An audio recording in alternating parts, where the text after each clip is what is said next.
Let's see if it's working. I'm gonna test my stream on YouTube.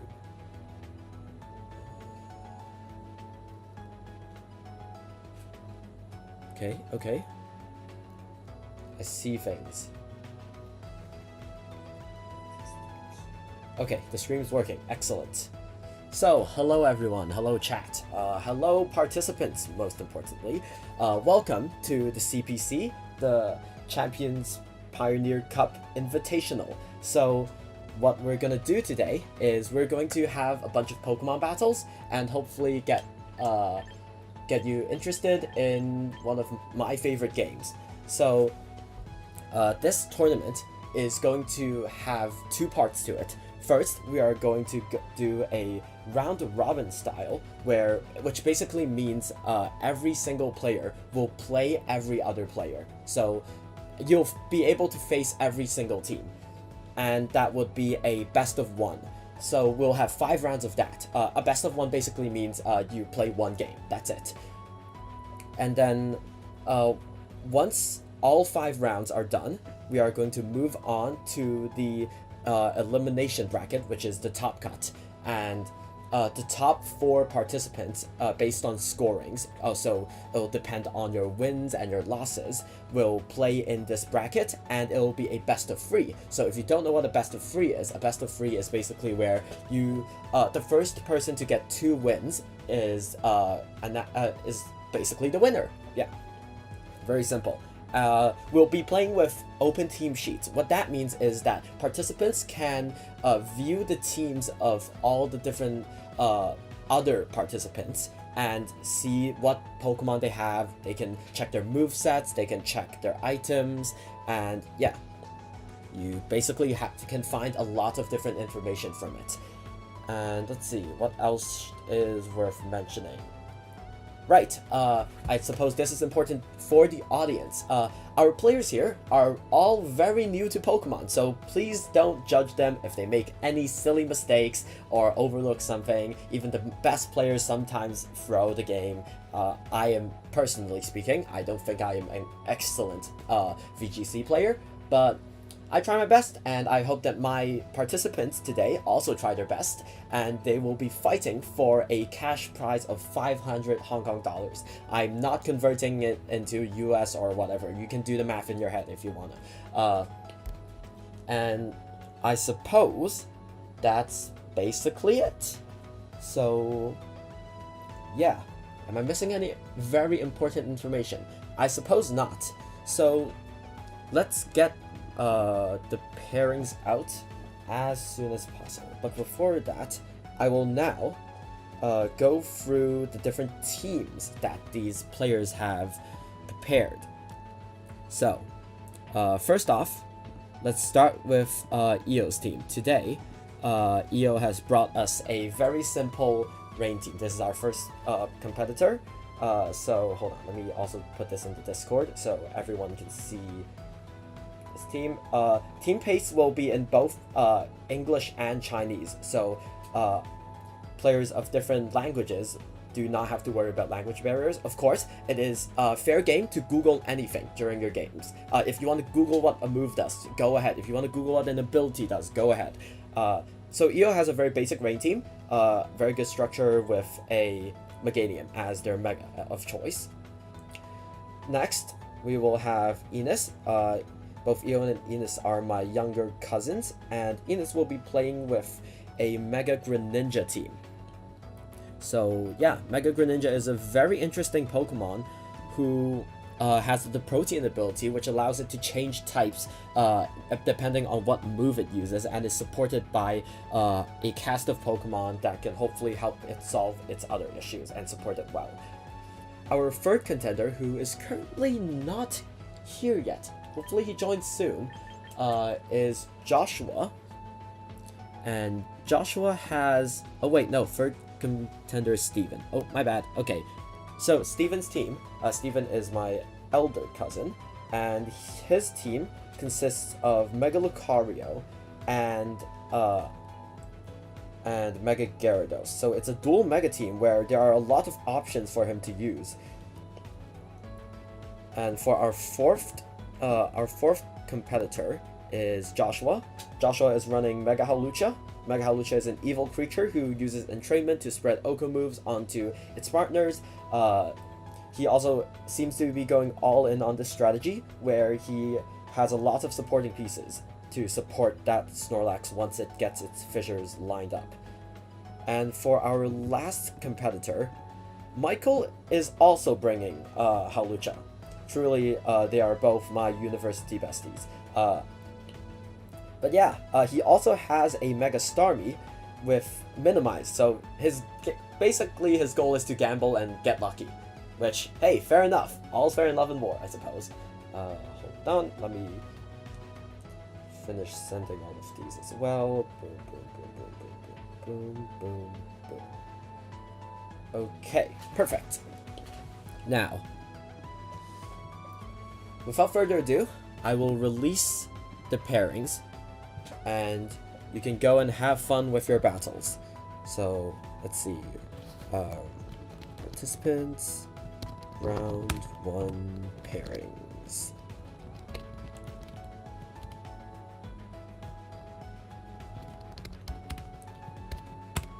Let's see, I have them on my Google Doc.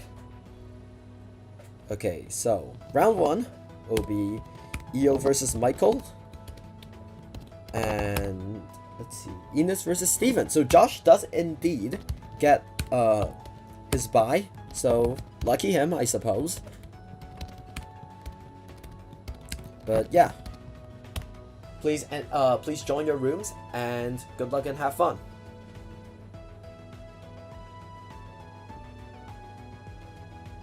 Okay, so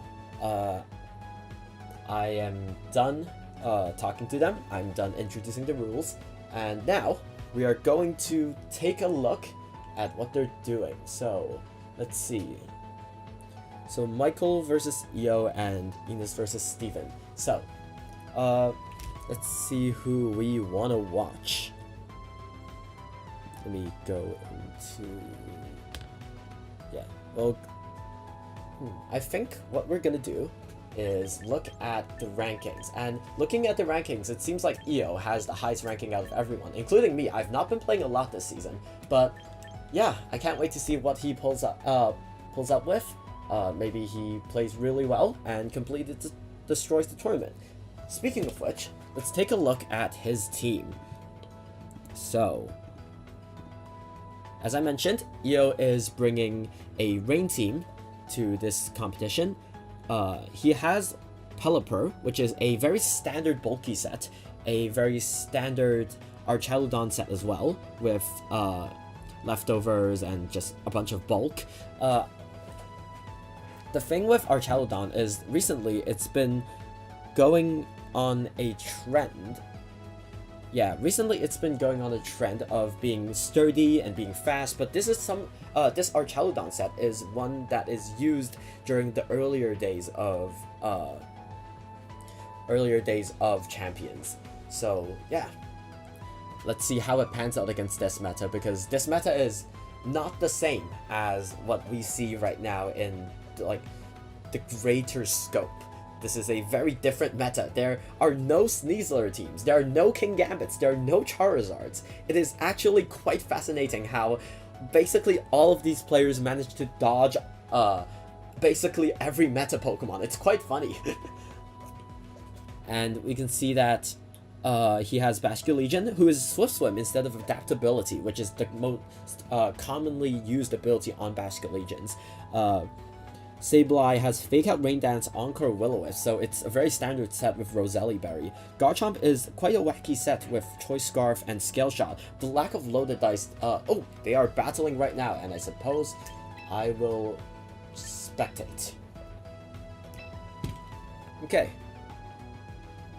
Okay, and he also has a Meganium. I guess I will quickly talk about what they have as well. I can close this page. Okay.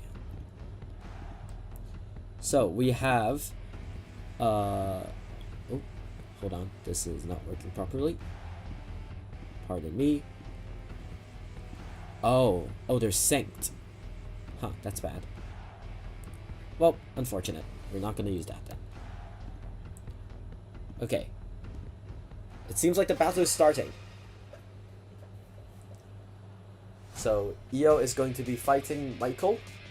Io is currently the favorite to win this, in my opinion, because he has probably one of the most well thought out teams because it's more standard compared to everything else. Okay, so Michael is leading off with Hawlucha and Snorlax. We all know what Hawlucha and Snorlax are going to do. Hawlucha is going to go for Mega Entrainment into the Snorlax to give it no guard so that it can one-hit KO all the other Pokemon with Fissure. However, Io does have one thing going for him right now. He has a Fake Out Mon. Sableye has the move Fake Out to stop Hawlucha from doing anything. So if he pulls that off and does like big damage into Snorlax with Wave Crash, it could potentially swing the battlefield. Sableye goes for Fake Out into the Hawlucha. Hawlucha flinches and is not able to get the entrainment off. Basculegion goes for Wave Crash, which is going to do a lot of damage to Hawlucha, but Hawlucha holds on. Basculegion takes some recoil damage, and Snorlax just rips a Fissure that does not hit because it does not have the no guard ability. Michael is probably very confused right now about what is happening. Well, let's see how they're going to respond to this. So, looking at this board, I think it is in Michael's interest to just go for another entrainment. The problem is Sableye has Rain Dance, and with Swift Swim, Basculegion can outspeed the Hawlucha despite not being able to do so on turn 1, because Swift Swim will activate immediately once Rain Dance goes up. Hawlucha switches out. He does know that Hawlucha is being threatened and goes into Aerodactyl, which is a very weird switch if he's calling a Wave Crash. Okay, Unnerve makes it so berries cannot be eaten. Aqua Jet does crazy damage into Aerodactyl. And Sableye goes for Rain Dance. So, despite both moves being a +1 priority move, because Basculegion has a higher speed stat, it can use the move first before Sableye can get its move off. So, overall, that means that Basculegion is doing less damage into the Aerodactyl than it would be if it had been slower than the Sableye. Snorlax went for Stockpile, which means that it has increased defense, and Basculegion might have some trouble picking it off, but Aqua Jet is always priority, and it will take out the Aerodactyl. This is the first feint of the game. And Sableye goes for Encore, locking Snorlax into Stockpile. And the fun thing with Stockpile is that Stockpile can only be used 3 times. Once you've used Stockpile 3 times, it just fails. It doesn't work anymore. So Encoring Snorlax into Stockpile is a very big detriment, and I don't think Michael knows this based on his game knowledge. Hawlucha comes back in, but there's nothing he can do. I think Io might just take this very clean game. What's stopping Basculegion from just taking out Hawlucha immediately? I guess what he could do is switch out Snorlax, but what are you going to switch Snorlax into? Aqua Jet takes out the Hawlucha because of the rain. It does enough damage. I don't think it would have done enough without the rain boost. And, okay, Sableye goes for Will-O-Wisp into the Encore locked Snorlax, and that Snorlax is basically just sitting on the field. It's essentially a sitting duck. It can't do anything. As long as that Sableye is on the field, it's going to be stuck using knockoff. Stockpile has a limited amount of PP, but it does have a lot of PP. It's not like Protect, where there are only 8 PP, where once it's done using all of its stockpiles, it can switch into another move. Typhlosion comes up, but it's in the rain. It's not gonna bode well for this fire type. Eruption usually does a lot of damage, but this is not going to turn out well for him. This looks to be a very quick game. See. So, I suppose Basculegion is quite free to rip a Wave Crash here into the Typhlosion, and once Typhlosion goes down, it's basically over. Typhlosion can try for Shadow Ball. Aqua Jet does not take out Typhlosion. Okay, Sableye goes for Will-O-Wisp into the Fire type, but it doesn't work. Shadow Ball goes into Basculegion, and Basculegion should be taken out. Okay. This is Io's first Pokemon going down, but Typhlosion is being locked into Shadow Ball thanks to its Choice Scarf, and we can see Snorlax failing the 4th Stockpile because that's how Stockpile works. Leftover ticks, but Burn just removes that damage from getting healed. Snorlax's Encore has ended, so there are things to be done here. If Michael can take out the Sableye before it Encore locks Snorlax again, he might have a game on his hands. Okay, Garchomp comes on out, Garchomp the Chipper. And Garchomp is probably gonna chip things, probably more than just chip things, and probably do a lot of damage here. So, let's see what he does. I think EO has this in the bag though. Garchomp is unfortunately slower than Typhlosion, so maybe Typhlosion can get a one-hit KO on the Garchomp. Sableye goes for Encore, locking Snorlax back into Stockpile, and Stockpile is not going to work. Encore is such an evil move. Typhlosion does move faster than the Garchomp, but Garchomp does not even lose half of its health. Earthquake comes out. It's gonna do a lot of damage to Sableye, but more importantly, it takes out Typhlosion, and Snorlax is stuck in Encore. Even though it is only chip damage onto the Snorlax, Snorlax cannot do anything here. It is unfortunately stuck. The rain is gone, but I don't think it affects the battlefield anymore. I think EO, as long as EO has this Sableye on the field, Snorlax cannot do anything. He can't even go for Fissure to try and fish for just the one-hit KOs. Encore is Sableye is such a big counter. Rain Dance. Sableye is going for Rain Dance, and this does not really affect anything, I believe, but it's not like there's anything else that Sableye can do. Scale Shot slowly chips down at the Snorlax, lowering Garchomp's defense, but raising its speed, not that it matters right here, and Snorlax is forced to go for another Stockpile. I think the game is over, folks.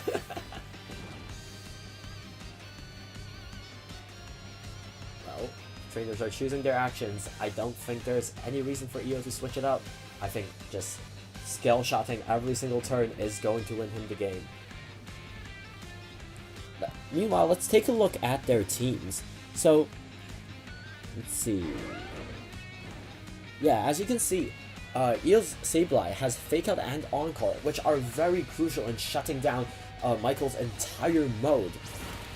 And Michael here has, as I mentioned earlier, a Starmie mode and a Hawlucha mode. And the Hawlucha mode got absolutely destroyed by Sableye using Fake Out to stop it from using Entrainment. This is one of the main weaknesses of the Entrainment strategy, is that Entrainment is very easy to stop if you have Fake Out. And, well, as demonstrated here, that strat did not turn out well for Michael.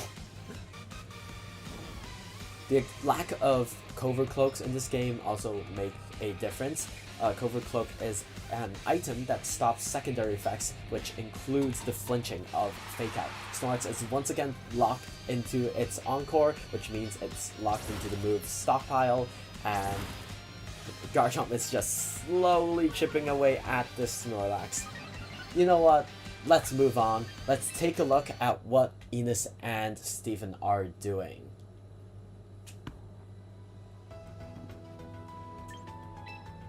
Oh. Huh. So it seems like Enos and Steven have already completed their battles. And, okay, so Steven has won against Enos.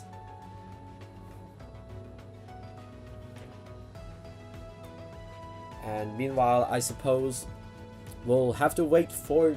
Oh, their battle has just ended. I think they might have forfeited. And EO has very soundingly defeated Michael.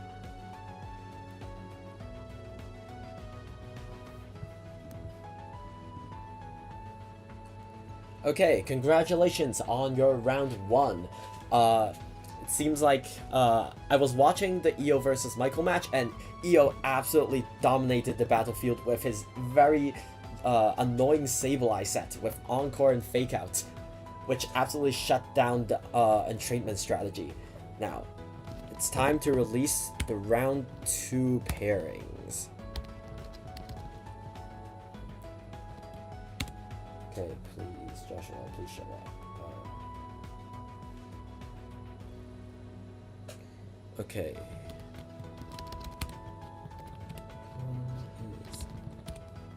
Okay, now for round 2, we will have Enos versus EO, so the sibling match, and Joshua versus Michael, which is my university friend match. Steven, you can sit this one out and watch from the sidelines.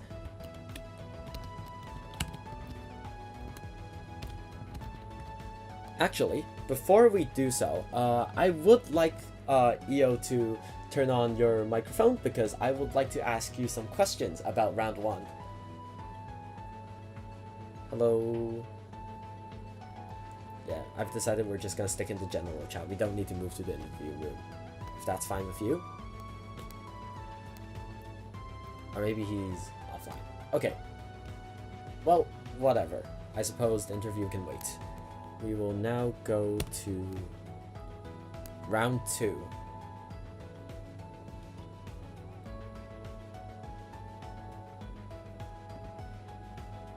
Actually, in the meantime, while we are waiting, let's have Steven talk to us for a bit about his match since we weren't able to watch it. Hello, Steven. Would you mind talking about your match against Ines? I'm quite curious what happened. It seems like you won.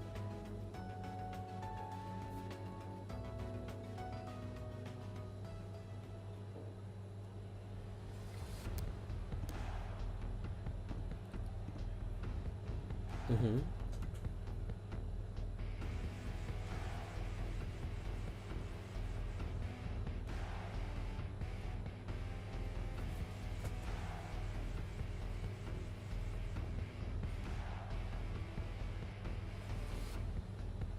It's fine. You can use the Chinese name. You can use the Chinese names. It's fine.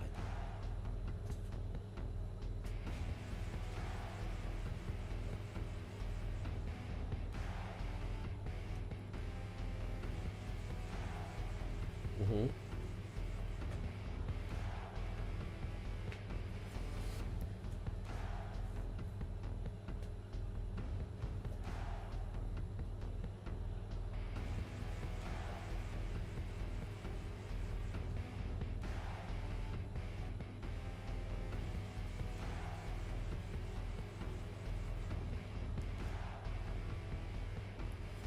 Well, was the battle one-sided? It's okay. Was the battle one-sided? How commanding were you in that position?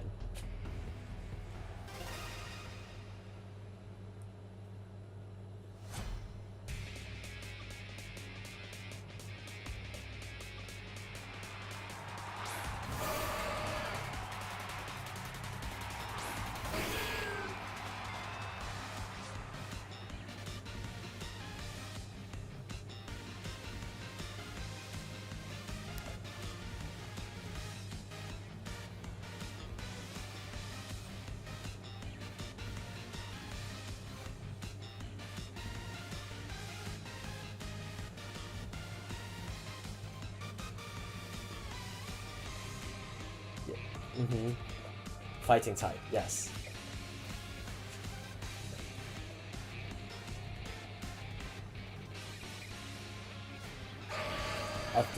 Well, because of type matchups, right? Because you had the better typings against her team.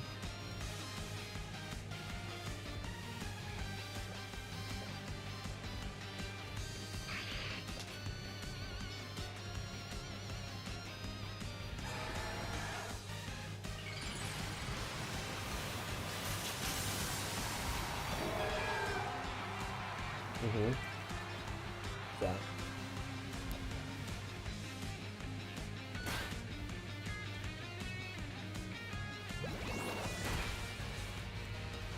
Okay, thank you for your interview. Well, now let's move on to the battle that's actually happening on stream right now. So yeah, sorry for taking your time. You can now go back to the general chat. Okay, so let's see. So this is a match of Io versus Ines. Io has won his last match, and he started off with a fake out into the Gardevoir to stop it from moving, while Ines' Basculegion used Flip Turn to switch out into Ninetales. Solar Beam goes into the Ninetales, bringing down to very low health, and Ninetales should be the faster Mon here. So right now, Ines does have the weather control with her Ninetales, but Sableye does have the move Rain Dance, and if Io clicks the move Rain Dance, Aurora Veil will fail if she goes for it. It will also make Blizzard not very accurate, lowering it down from a guaranteed hit all the way down to a 70% chance to hit its target. Okay, we'll now see what they're going to do. Meganium is not being threatened here, even though there are Ice-type attacks. Meganium is quite bulky. Io chooses to protect his Meganium, maybe expecting an Ice-type attack from the Ninetales. He does go for the Rain Dance, which shuts off the snow, and Ninetales goes for Blizzard, predicting that it is likely that Sableye will go for Rain Dance. Blizzard hits the Sableye, there's no freeze. Gardevoir goes for Moonblast, but oh, it is targeted into the Sableye. I don't think the Roselli Berry is enough to save it at this low HP. And that means Sableye goes down, and Ines takes the first KO of the match.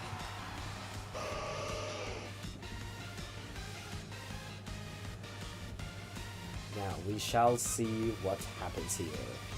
So, who does Io have in the back?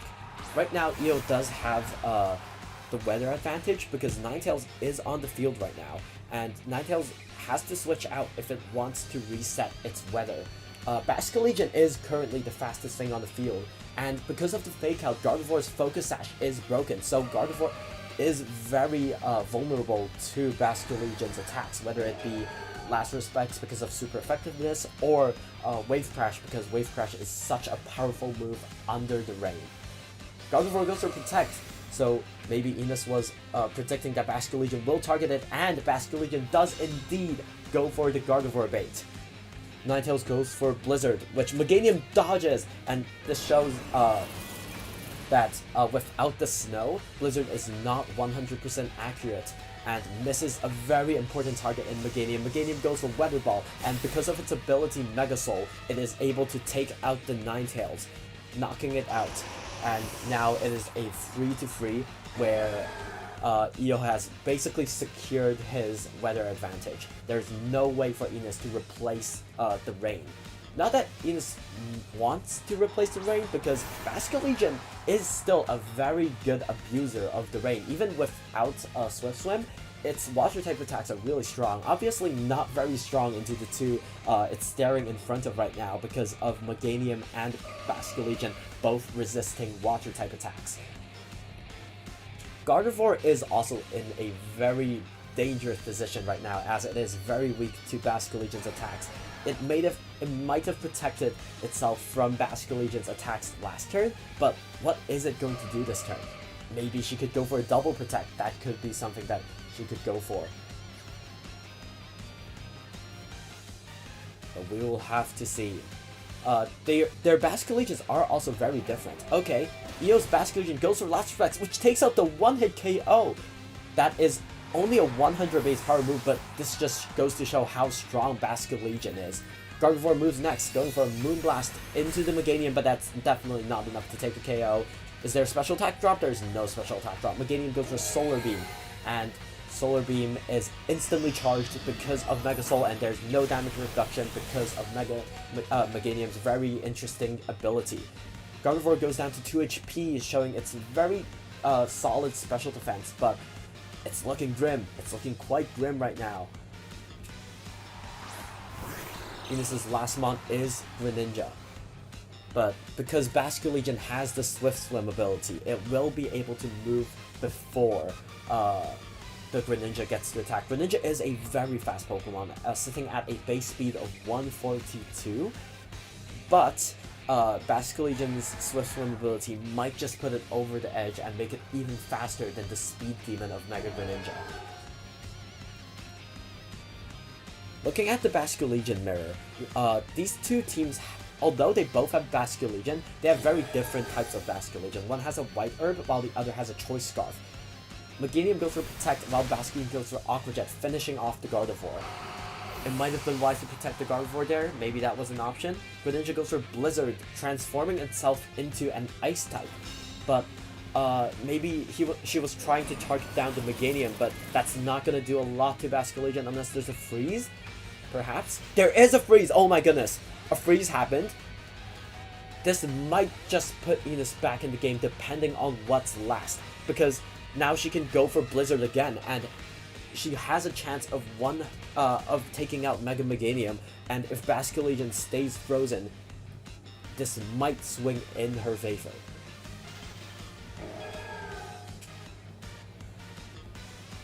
She only has one Pokemon left, which is still a very uphill battle, but it's not impossible.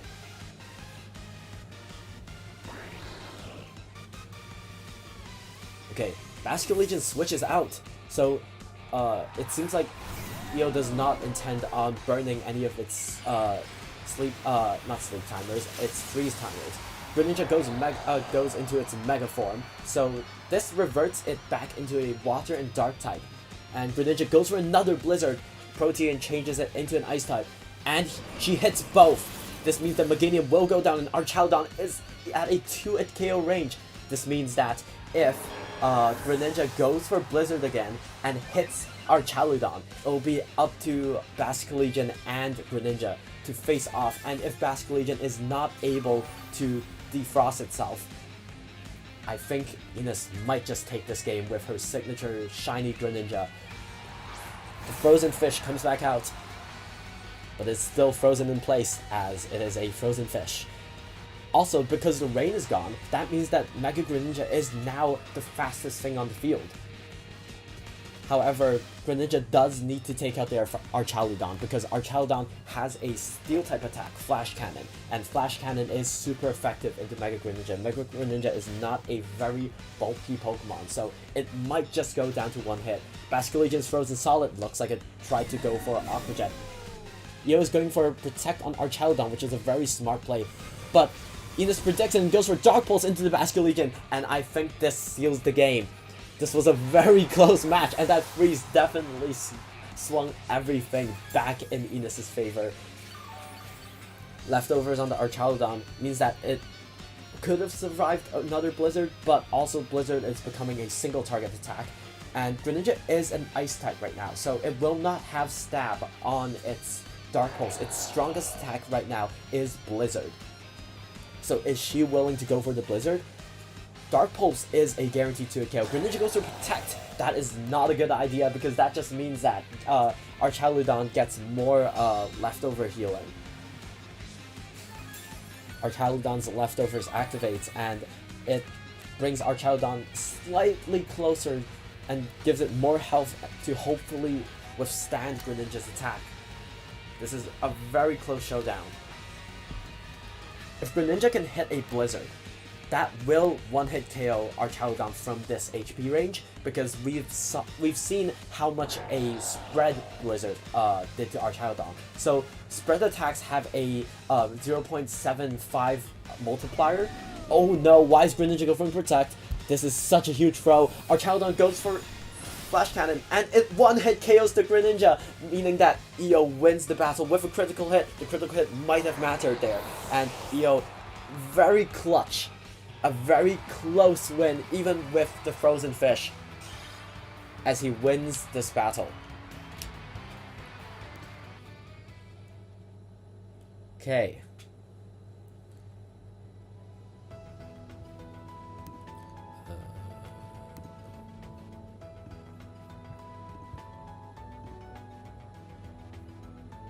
Hello, EO.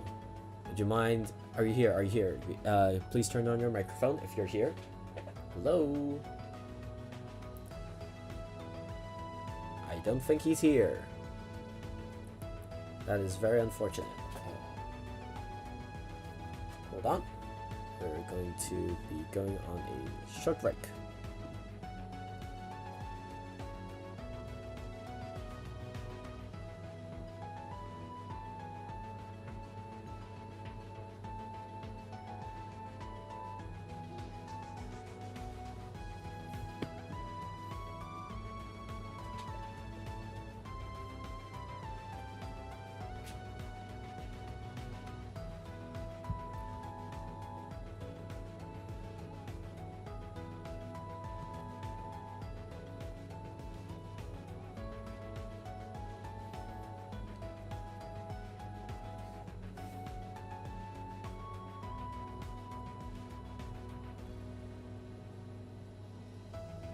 And because Joshua has not responded in quite a while, I think that means Michael will receive a forfeit win.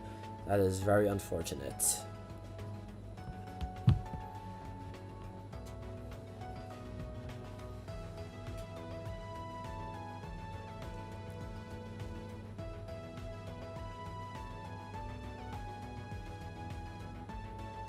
Oh, okay. So he can't hear me.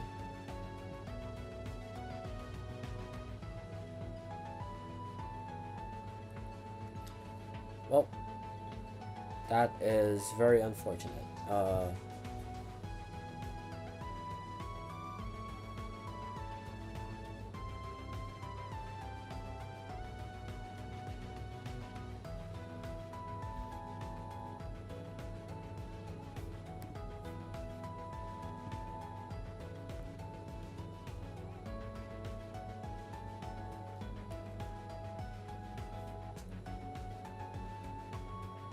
Input the results right now.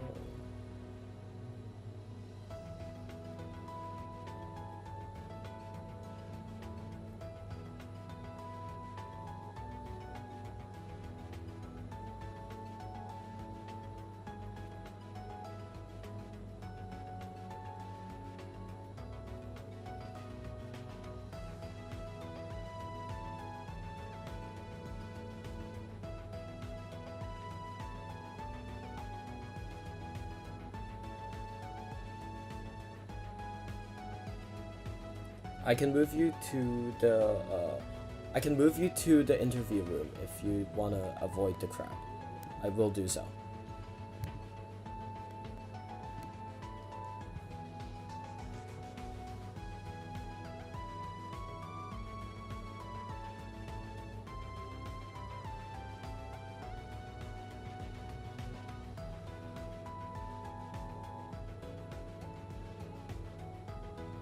Hello. Hello, EO.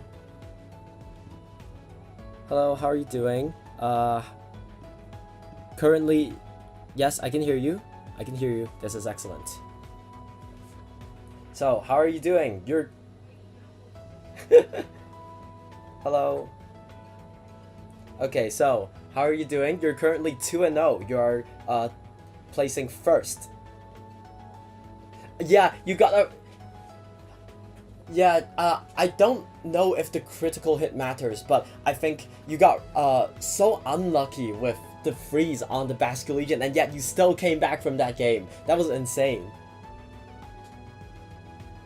So, how are you feeling right now? You're currently in first place. You're the only person with 2 wins. How are you feeling? Okay. Io and Ines are trying to deal each other out here. Ines, why did you... Well, while you're here, would you mind answering why you clicked protect twice on Greninja? Why did you click protect on Greninja?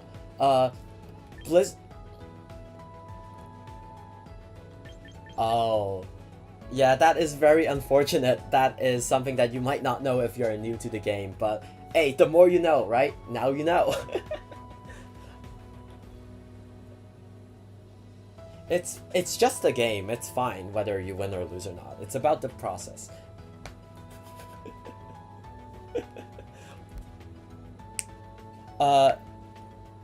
Yeah, unfortunately there's oh, wait.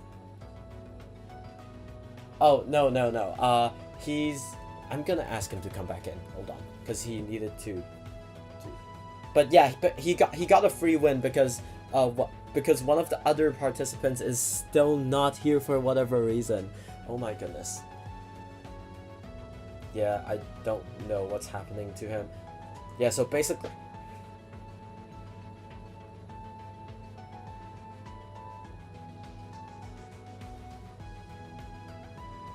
Oh, well, can you hear me? Hello?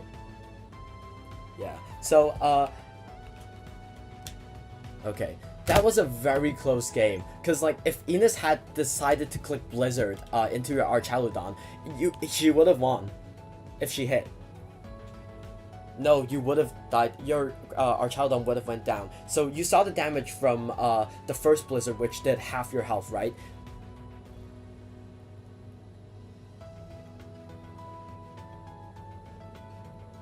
Yes, but here's something that you might not know. So there is something called spread damage. If a move is targeting both opponents, it has a 0.75% multiplier. So it becomes weaker. It becomes slightly weaker. But if it's only targeting one Pokemon, it becomes it deals the normal amount of damage. So that Blizzard would have taken out your Archaeodon. Yes.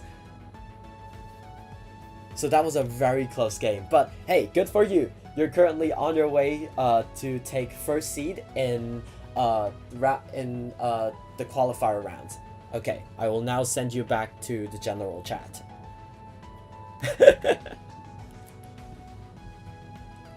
Okay, so that was a very, very fun round 2. I enjoyed that battle a lot.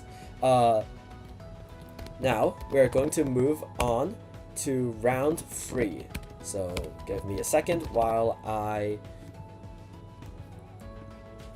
do this. Let's see, round 3 pairings.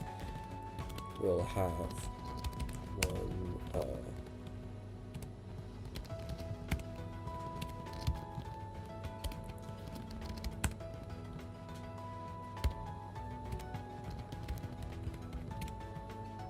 Ooh, we have Steven versus Io. This is great.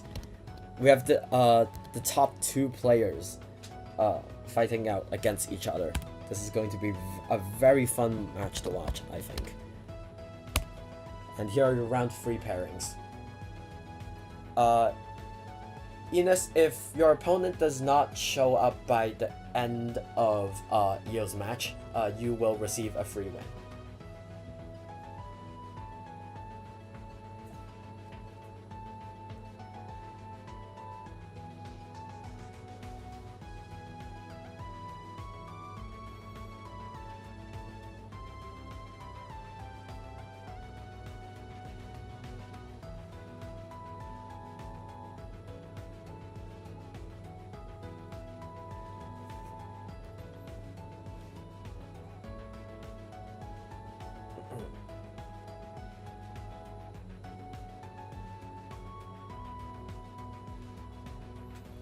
Okay, so while we're at it, let's take a look at Steven's team, since we have actually I'm gonna leave the chats in case I give you ideas. Okay, so let's take a look at Steven's team, as right now he is I believe he's placed at 2nd. Yes, he's currently our 2nd seed player, and let's take a look at his team. So his team has a Mega Lucario, and as he mentioned earlier, Mega Lucario does a lot of damage, and had a very good matchup into Enos's Greninja. He also has quite a few speed control options in Sinistcha and yeah, it's just Sinistcha, but Gyarados is also kind of a form of speed control, where it can go for Dragon Dance to make itself faster than its opponents. Ninetales has a Roar Veil to bolster its team's defenses, but against Io's team, Io does have a Rain mode in Pelipper and Rain Dance Sableye, so it will be very difficult for Ninetales to get that Aurora Veil up, as seen in Enos's match. We have 2 Ninetales players today. Yeah, so right now we're going to be watching the top 2 seeded players fight it out. Let's see if anyone can actually stop Io's winning streak. And boom. So here are the matchups. So looking at this, let's see what both players lead with.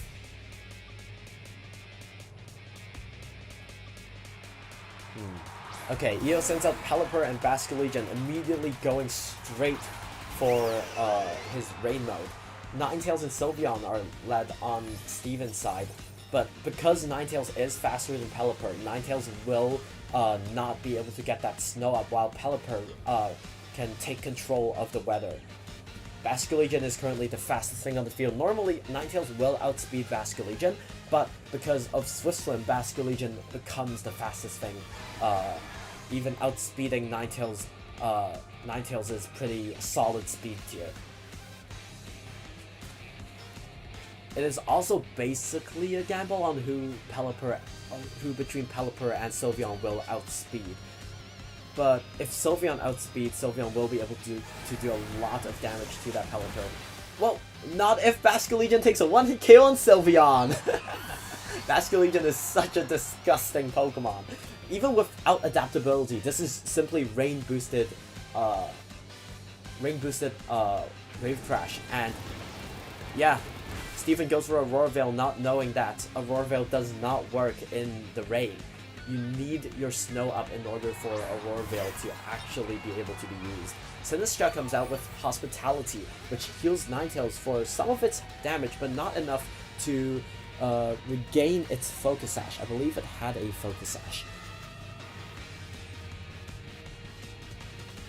And although it seems like Basculegion is prone to take another KO, Sinistcha does have Rage Powder, and Ninetales can protect itself. Basculegion goes for Wave Crash, and does a decent amount of damage to Sinistcha, taking even more recoil in the process. Pelipper goes for Hurricane, and I think this is the end for Sinistcha.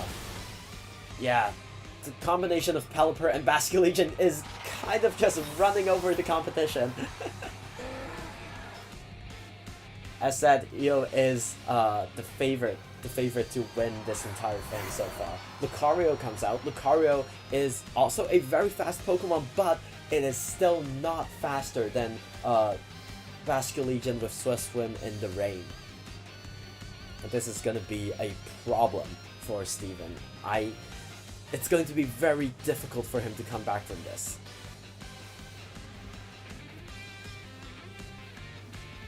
Looking at what Lucario can do here, I think Steven will have to make a prediction on who Basculegion is targeting, because Wave Crash can take out either of Steven's Pokemon right now, and you just have to make a read. You need to make a call on what Basculegion is going to target, and Lucario does go for its Mega Evolution here to boost its defense by a slight bit, I believe, but he does not go for the detect, and that means Lucario goes down to Basculegion's Wave Crash.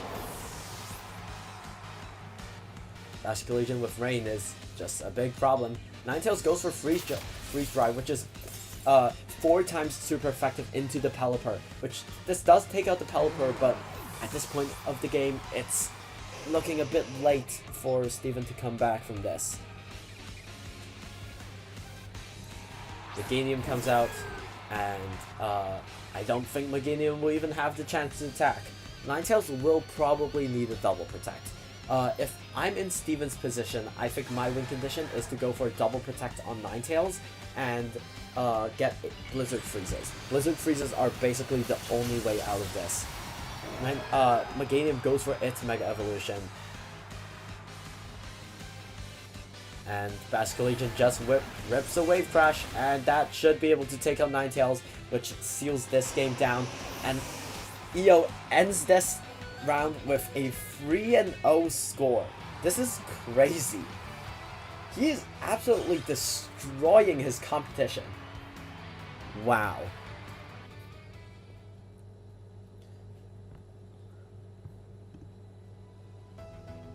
Okay, I would like to summon Io and Steven to the interview room.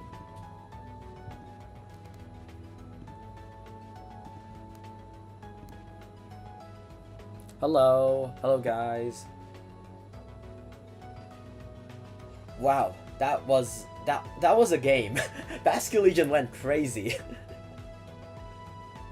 Basculegion, your fish.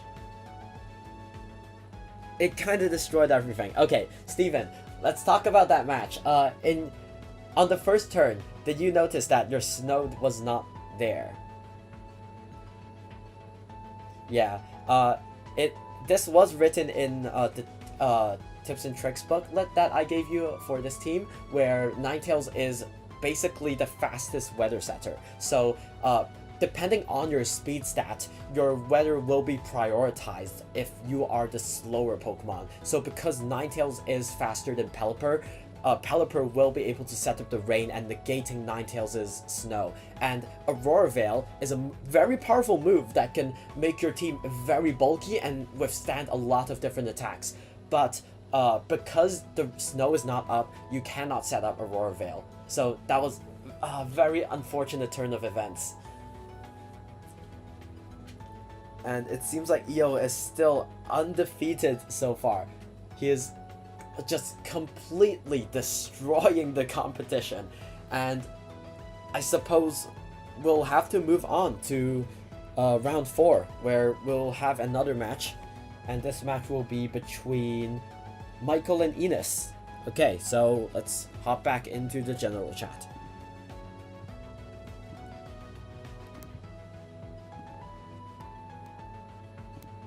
Oops. Okay, I'm going to release the round 4 pairings now. So round 4 will be Michael versus Enos. So head on over to room 2, and you can begin your match as soon as you want to.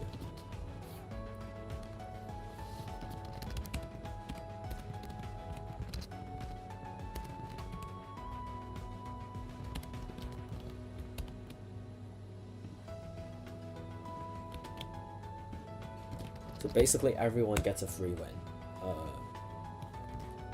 So that should negate all the score discrepancies. So this is a free win for Steve.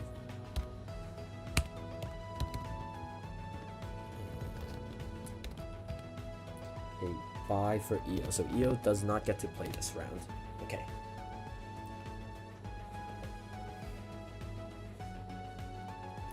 So, based on how how the active participants are doing, it seems like this is just like the qualifier round is going to allow basically all players to figure out or make themselves familiar with what their opponents have, and this will allow them to hold on, let me go back to this. Oh my goodness, there are too many things I need to click. I haven't streamed in so long. But yeah, this will basically allow them to familiarize themselves with all the different teams, and they can like learn information about their opponents and hopefully figure things out by the time they reach the top cut, because all 4 of you will be able to top cut because we only have 4 players today. But in the top cut, it will be best of 3, so yeah. Just try and gather information, learn things about your opponent's team. That's basically it. Good luck. And looking at Michael and Enos's team, let's take a quick glance at Michael's team, actually.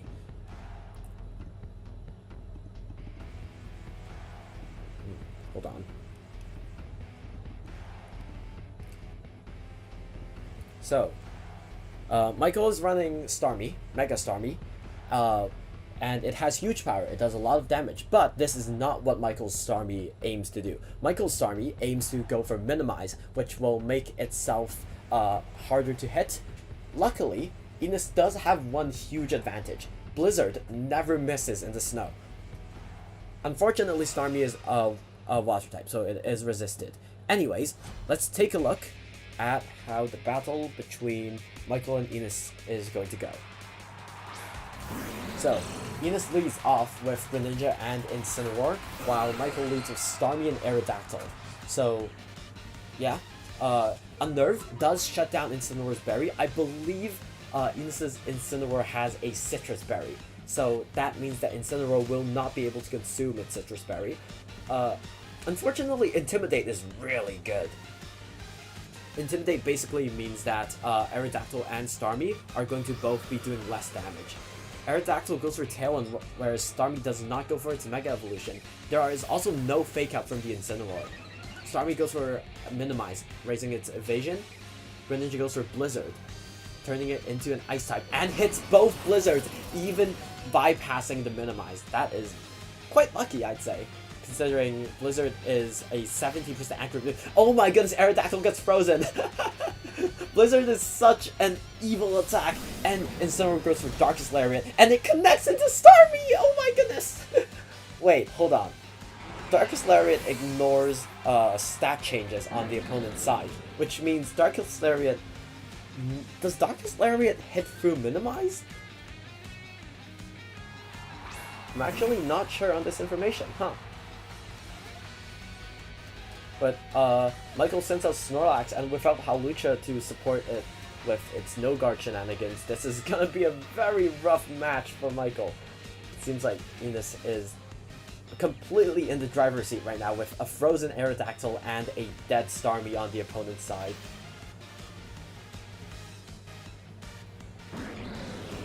Yeah, Darkest Lariat ignores the target's stat changes, which means evasion is useless into Incineroar's Darkest Lariat. So very well played. She probably just clicked it because it's a super effective button, but hey, that's still a very good play. And Blizzard just takes out the Hawlucha. Oh my goodness. Oh my goodness, this is a sweep. This is a massacre. Incineroar goes for Parting Shot, and Snorlax's Protect stops anything from happening, but it's looking really grim for Michael here. Michael needs to hit a lot of fissures if he wants any chance of winning.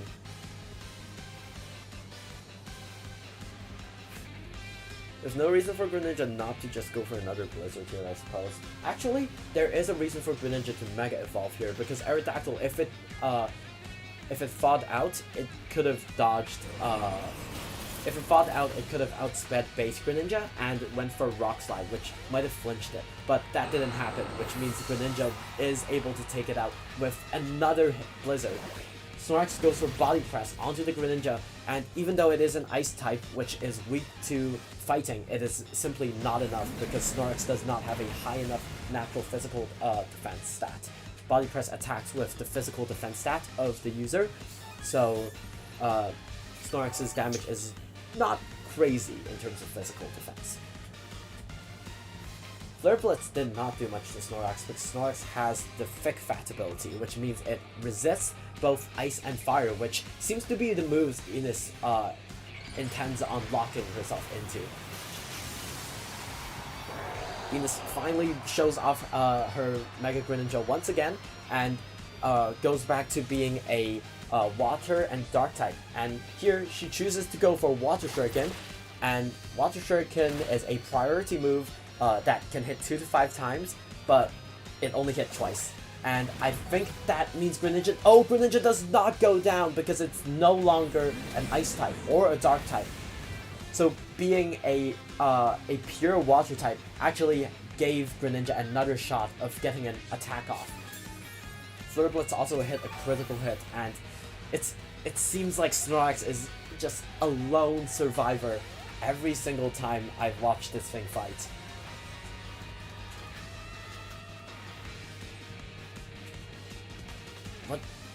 What can Michael do here? I think Michael's best bet would be to try and protect to get more leftover healings and just try and fissure everything, but that's not happening. Greninja's going for Dark Pulse, and instead of Flare Blitz puts Snorlax at a very low HP. The Snorlax actually flinches from the Dark Pulse, and I believe this likely seals the game.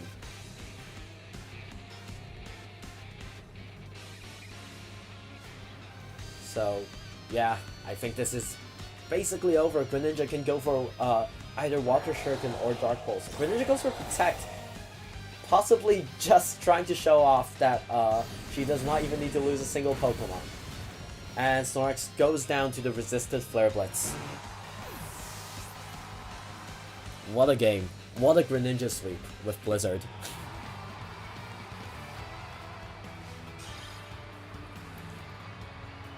Greninja outperforming itself with hitting all of those Blizzards in a row and getting the freeze on Aerodactyl.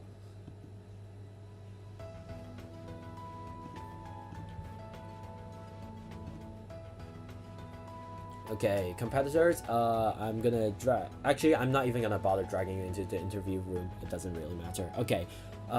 Okay, Enos and Michael. Hello. That was a match of all time. Greninja absolutely destroyed Evasion. Like, what do you mean you hit you hit your moves even through minimize?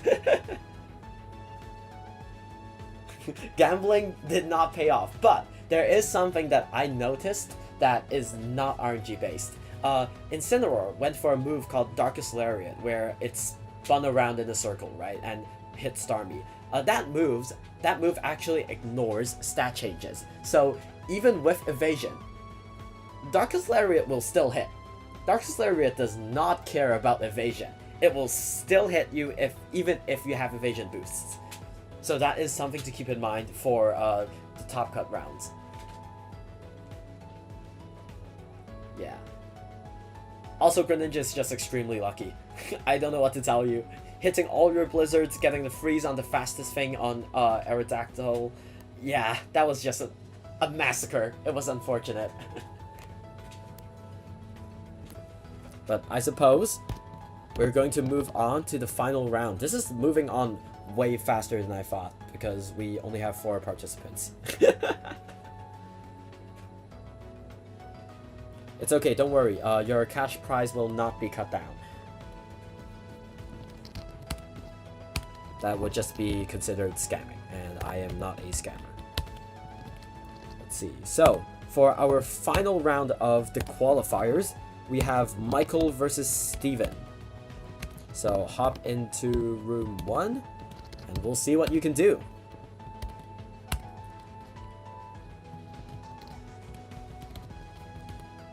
And EO has gone through the entire competition so far, completely undefeated.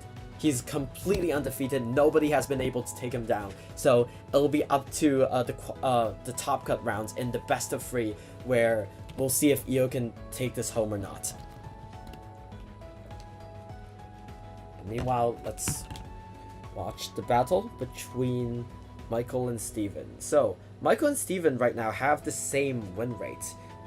They both have a 1 win and 2 loss, I believe. Actually, no. Steven has 2 wins and... Wait, no. Hold on. Let me double check things. Hold on. Oh, wait, no. Steven actually has 2 wins right now. Yes, EO, you will be getting a free win this round. So you will have a 4-0 score. Okay, they're battling right now. And I suppose we can spectate. I'll move out of this channel.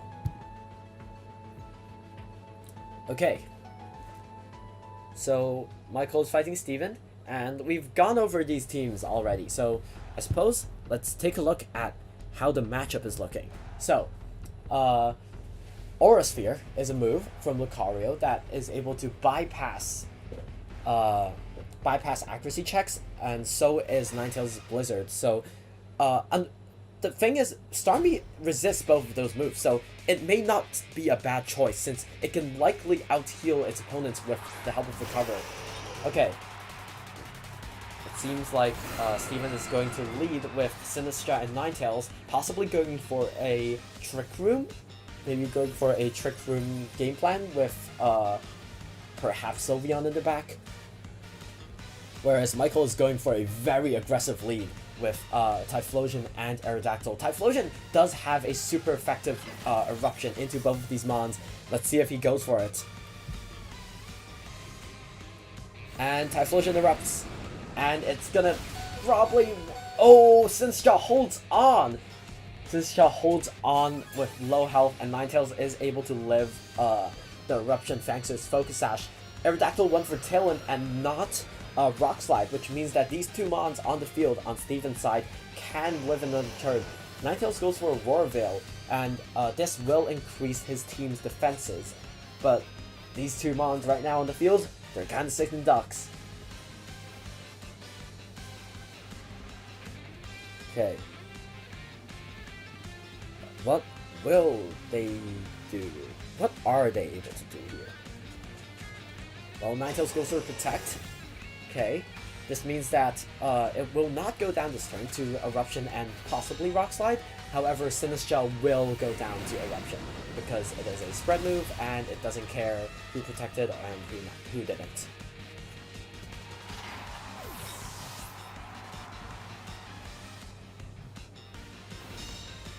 Okay.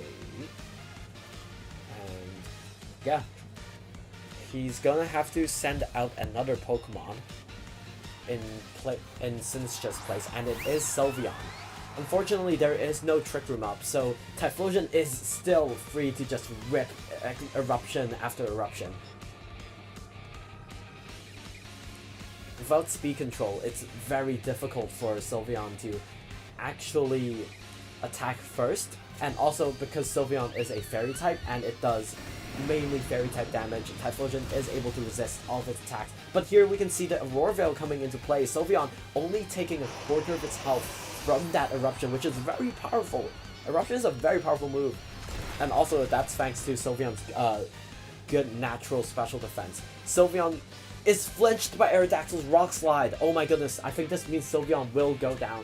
However, that was a single target Rock Slide, so this might not be over. It will depend on whether Lucario can live a hit from Typhlosion. Actually, doesn't matter. Lucario is locked into Steel Beam here. Steel Beam is so good into this. Because Steel Beam... Steel Beam is not very good in this. What am I even saying? Typhlosion resists all of Steven's options right now. Because Typhlosion being a Fire and Ghost type resists Fighting, Steel, and Fairy, which are the only moves that Steven has on the field right now. He does not have any other options that can possibly save him. We see the Mega Lucario here. But is that enough?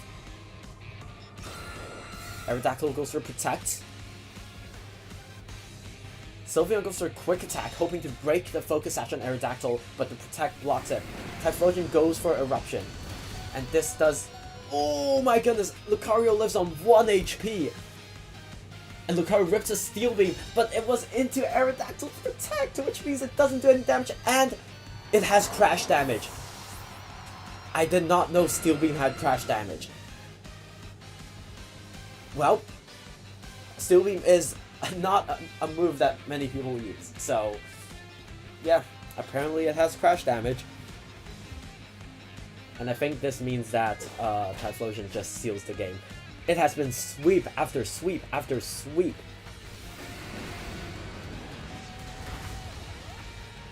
Steel Beam. Oh yeah, using the move Steel Beam just means that Lucario loses 50% of its health. And yeah, that's it. Michael taking his first ever actual win. Congrats.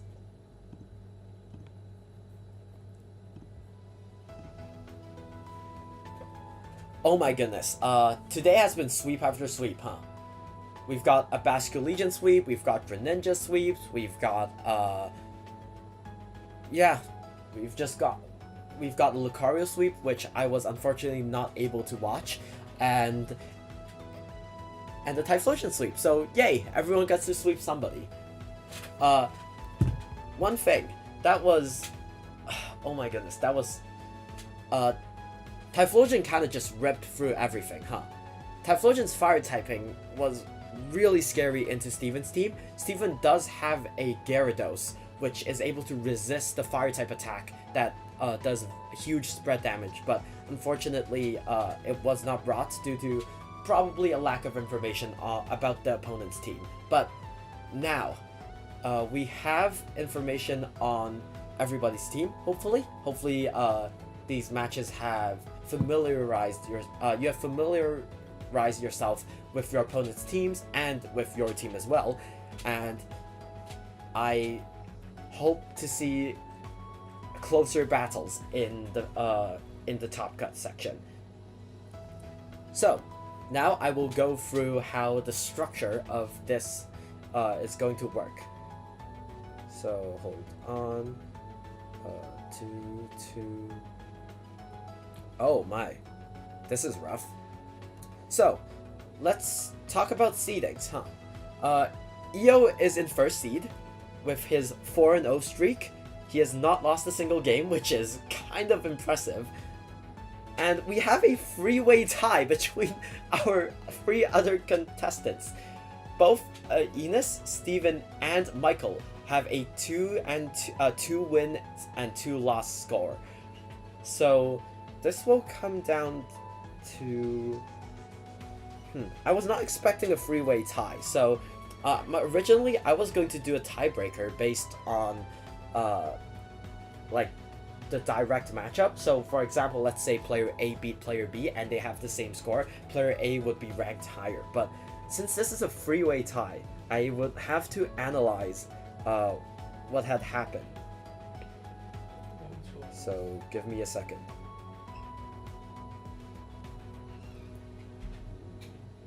So looking at the stats, Steven beat Enos, Enos beat Michael, but Michael beat Steven. So it is essentially a loop. What can we do about this? Well, one thing I can think of is we're gonna spin a wheel. We're just going to spin a wheel, okay? Let me pull up a wheel real quick. Wheel of names. I was not expecting to do this, but we improvised, we adapt, and we overcome. There are gonna be some ads, hopefully. Hopefully not, but not that I can control it. Hold on, give me a sec.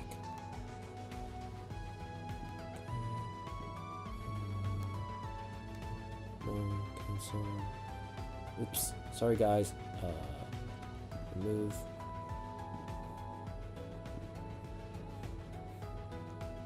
I go a screen capture.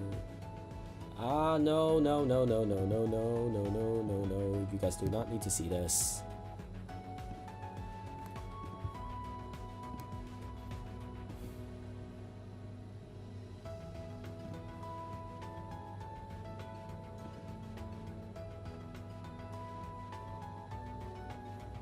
Okay, I'll share the screen on Discord so you guys can see it. Boom, wheel of names. Okay, so I will now spin the wheel for second seed. And second seed will be Michael, so Michael will not be fighting EO. Because first seed will be fighting fourth seed, and second seed will be fighting third seed. So, let's see who fights Michael. Okay, Enos has to fight Michael.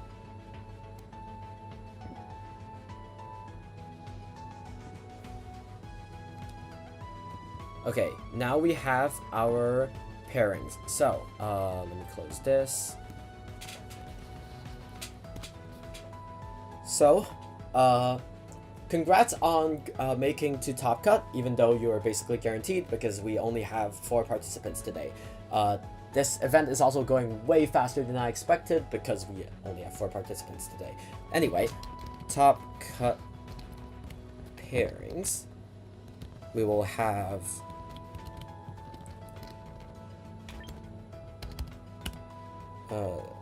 room 1. We will have EO versus Steven and Michael versus Enos. So this is basically the reverse of round 1 of the qualifier rounds.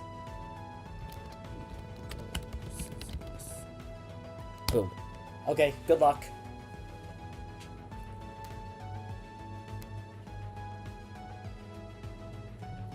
So yeah, they're currently preparing for their teams. Currently, EO is the favorite to win because he has a 4-0 score, while all the others don't.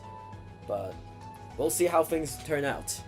It is anyone's game because it is a best of 3. I will remind you, it is a best of 3. You need to win 2 games. So make sure to adjust your strategies accordingly.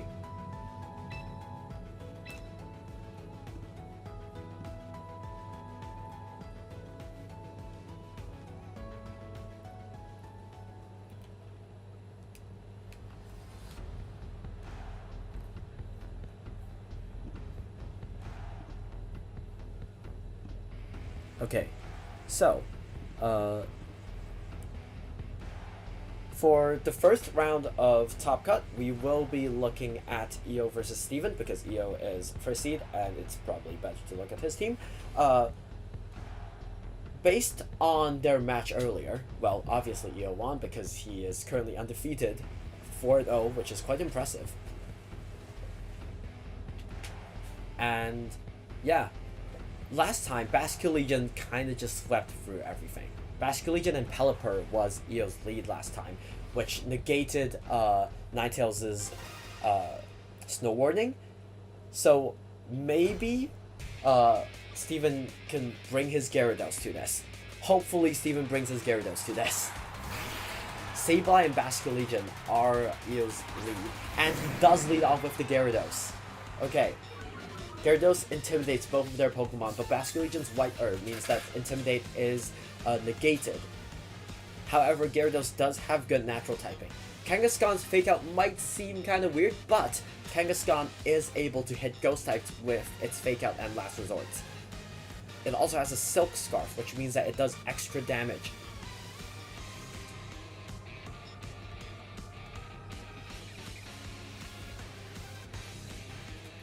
So what can he do here?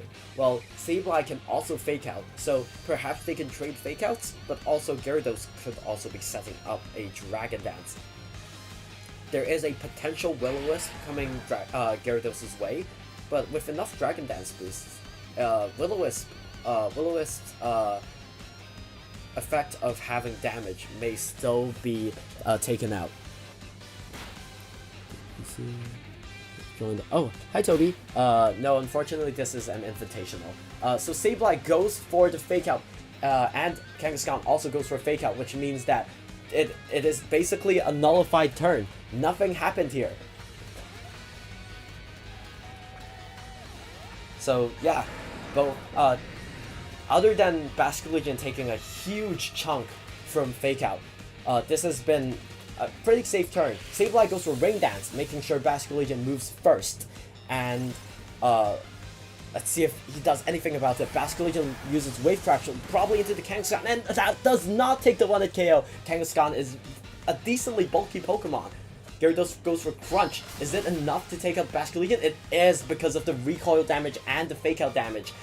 The sweeper of Steven's team during the qualifier rounds goes down as Kangaskhan goes for Last Resort, and this does take the 1-hit KO on the Sableye. Oh my goodness, this is a huge upset.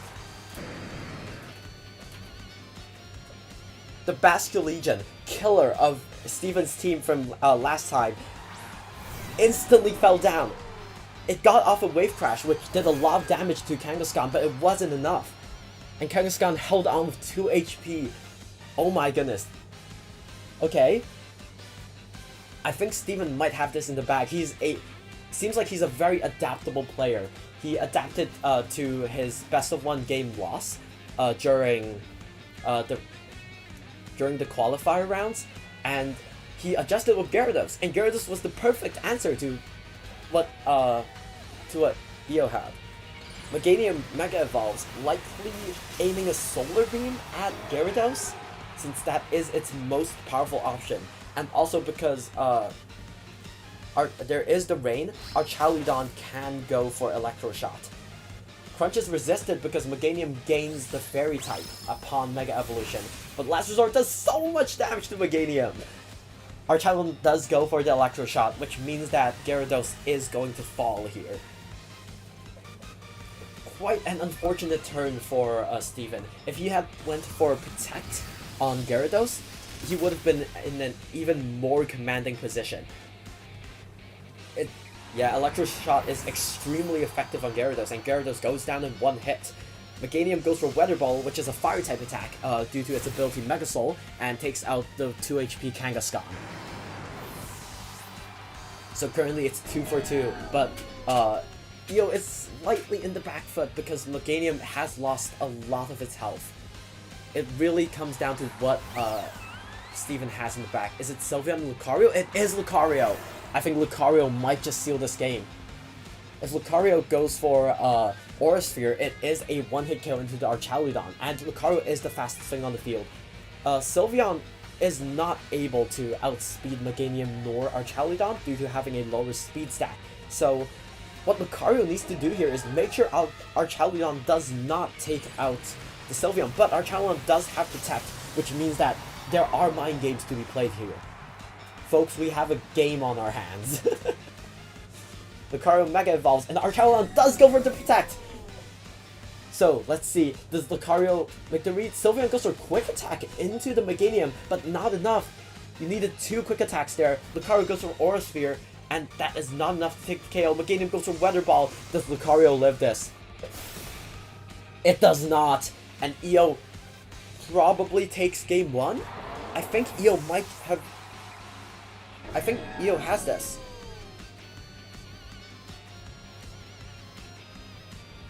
Okay, Sylveon is going to probably go for Hyper Voice or a quick attack into Meganium. Yeah, he's just going to quick attack Meganium to take the KO, making sure that only one thing can do damage.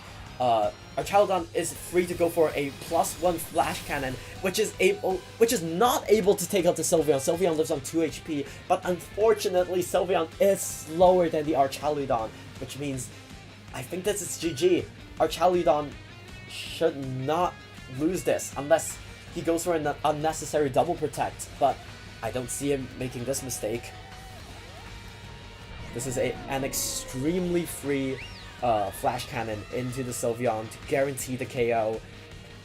Sylveon would have to somehow, I don't know, Sylveon cannot dodge a Flash Cannon. It's as good as over, and Sylveon goes down, which means EO barely scrapes by and wins this round.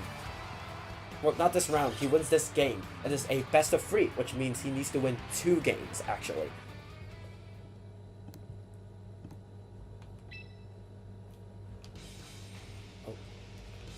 Oh my goodness. Is it just me? Or did everyone get bumped? Okay, hold on. Hello. Were there any disconnects? You're still fighting. Okay. The session ended, so my room was closed. I'm going to make a new room. So once your match finishes, join the new one. The new one will be sent in the pairings chat.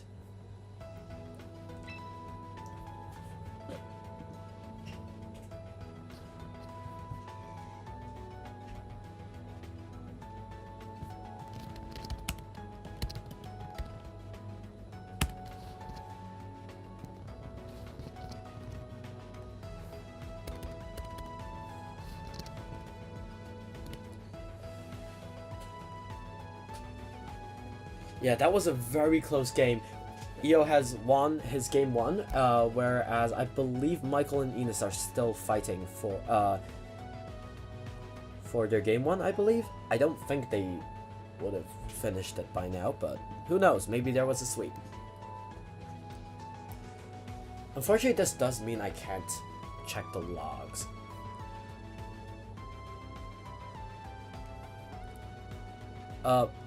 Michael, can you tell me whether you're still in game 1 and tell me the result? You're still in game 1. Okay. Once you're done, let me know the results.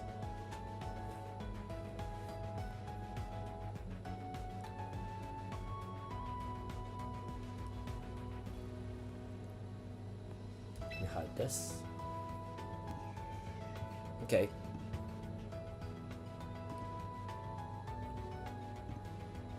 Oh, EO and Steven, you two can join the new room and play game 2.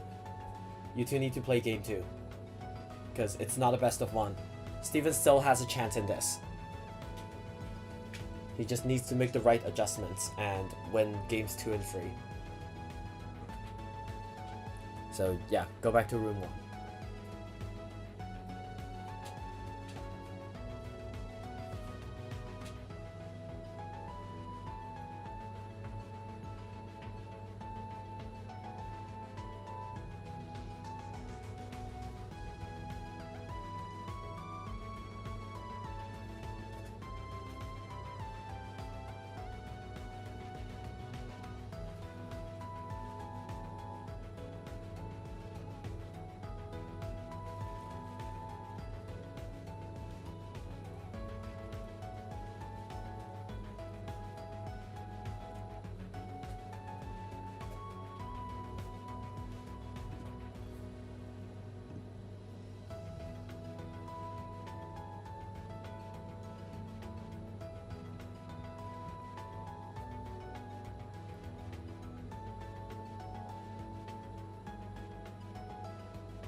Okay, Michael, who won? Okay. Okay, thanks for letting me know. So, yeah,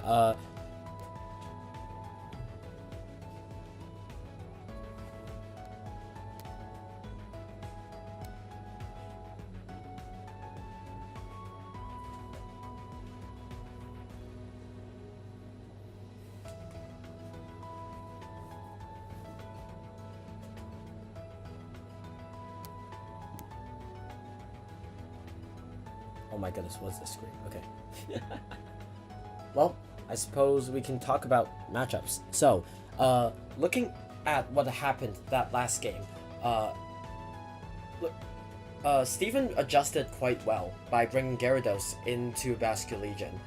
Just being able to resist its attacks, and also his Pokemon barely surviving on low HP, almost brought him back in, but it was just simply not enough as he couldn't make the call on the Archaludon. But overall, that was a very close game.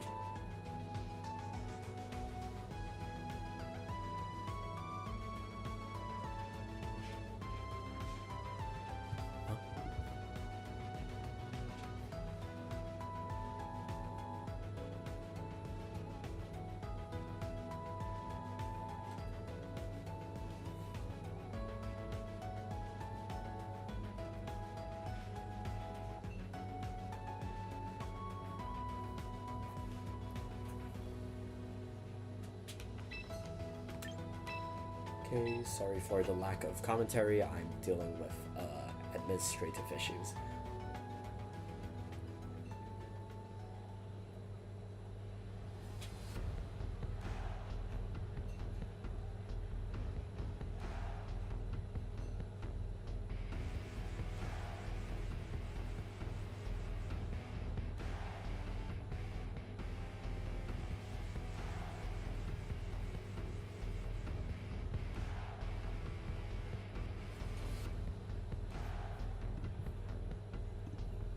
Okay, here we are. So this is game 2 of EO versus Steven, and we'll see what happens here. So as I mentioned earlier, last game it was very close. It went down to the wire, where if Steven had made the call on Archaludon clicking Protect, he might have won it by clicking Steel Beam or probably Steel Beam into the Meganium, which would have taken it out and allowing because what's happening? Allowing Lucario to outspeed Archaludon and take it out with Aura Sphere. Hold on, let me hop in. Hello? What happened?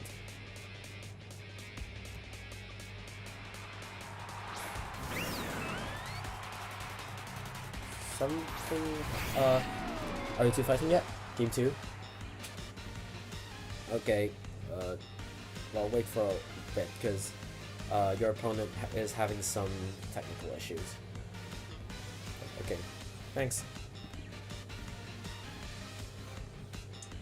Okay, so we see Sableye Archaludon lead with Sylveon and Kangaskhan. Sylveon goes for Detect, so probably protecting a Fake Out, perhaps? Kangaskhan goes for Fake Out, which means Sableye cannot move, and Archaludon is able to move here, and goes for Flash Cannon into Sylveon to protect. So Sylveon got the read.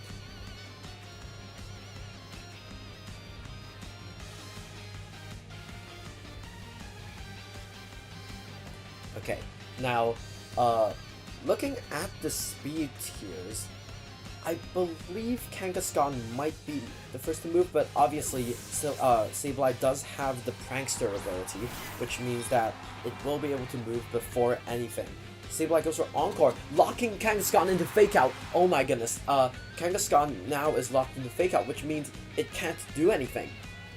It is stuck clicking Fake Out, and it can't change its moves. Archaludon goes for Flash Cannon into the Sinistcha, bringing it just above Citrus range, which I believe his Sinistcha was Citrus Berry.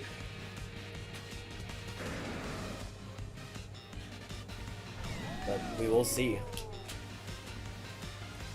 We'll see if Sinistcha is able to live another hit from Archaludon. Sableye sets up the rain dance, and Kangaskhan does not switch out, which means it's going to struggle this turn.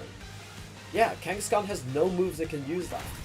So it's struggling into the Sableye, dealing a lot of damage to itself. Last resort damage was very important last game, so this is not looking well for him.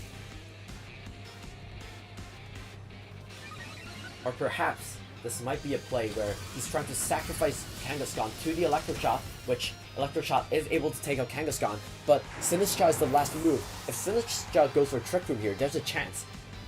Sinistcha went for Shadow Ball, so that will take out the Sableye. No, it's not enough. Sableye is a very bulky Pokemon with decent invests, and is not able to take up the KO.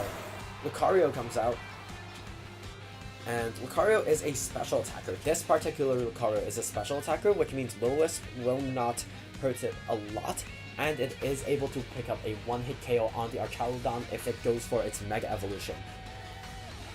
The problem is Archaludon does have Protect on its hand.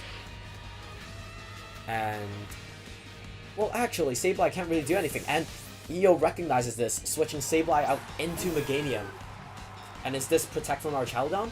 Well, we'll soon find out as Lucario Mega evolves into Mega Lucario. So did he go for Aura Sphere into the Archaludon, or... Okay, it is Aura Sphere into Archaludon, and this should pick up the 1-hit KO. Oh my goodness, the big wall from last game, it's down. And Meganium is sitting on the field. It's forced to take a Machigacha, which it's probably taking... Yeah, it's taking pretty well. Sinistcha will be able to heal some of its health, thanks to the Machigacha. And yeah, there are no burns here, so Meganium does not take any further chip damage. Basculegion comes out. This is the big threat.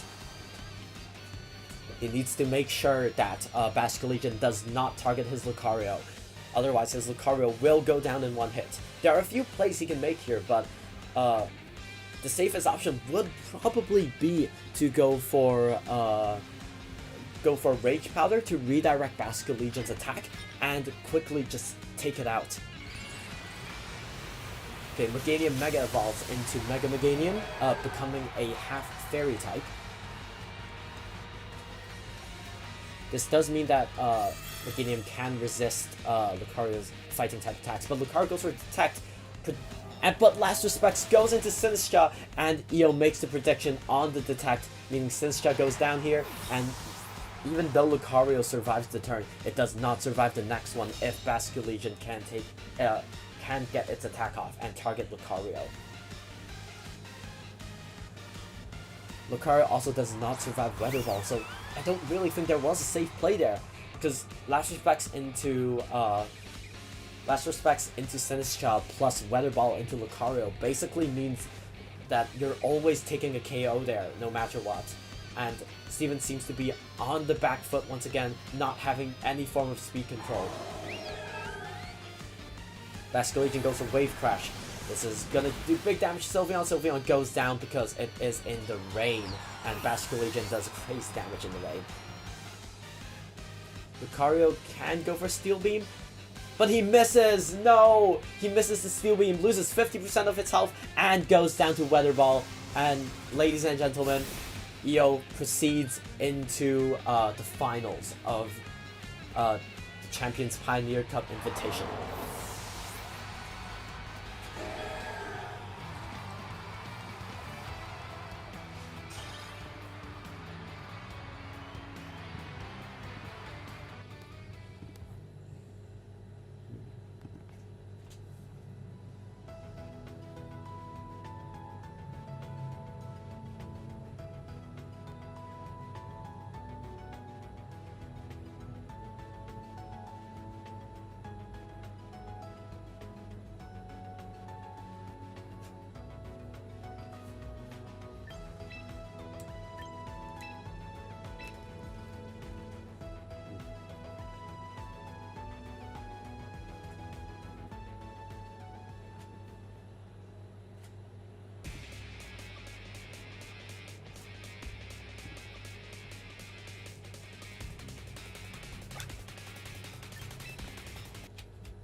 Okay.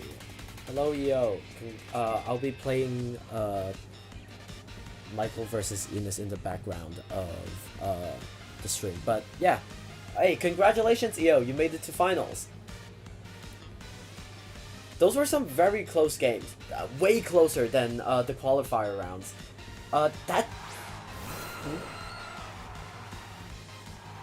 Yeah, you made really good predictions. You called the Lucario Protect. You called the Lucario aiming Aura Sphere into your Archaludon game 1. Those were like really good predictions.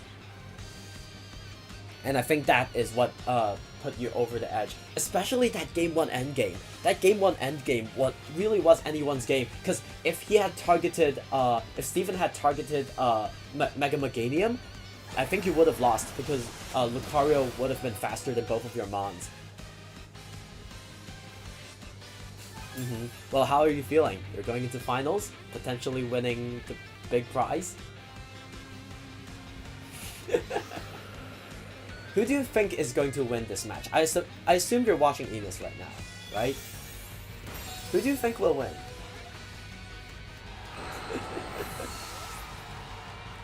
Who do you think will win?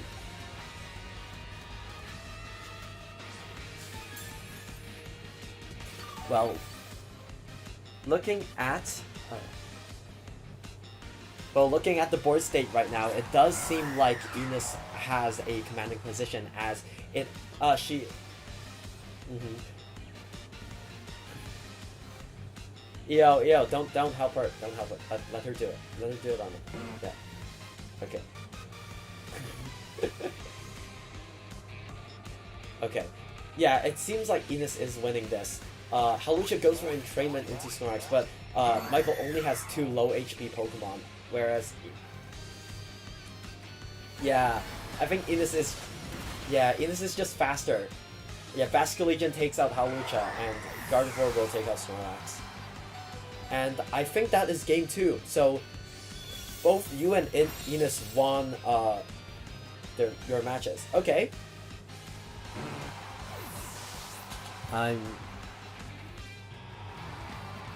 Okay. Well, I'm gonna leave you here for now. I'm gonna go talk to Michael for a bit.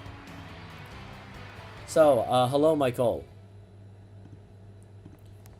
So, unfortunately, you have lost to Enos. That was game 2, right? Yeah, so 0-2. How did you feel? How did you feel about playing Pokemon? Not your cup of tea? Okay, that's fair enough. It's not everybody's cup of tea. Yeah, that Typhlosion game was crazy though. The game where you just clicked Eruption 4 times.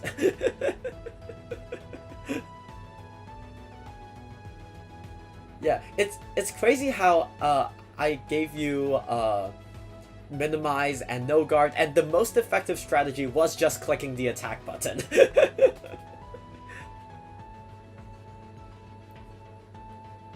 Yeah.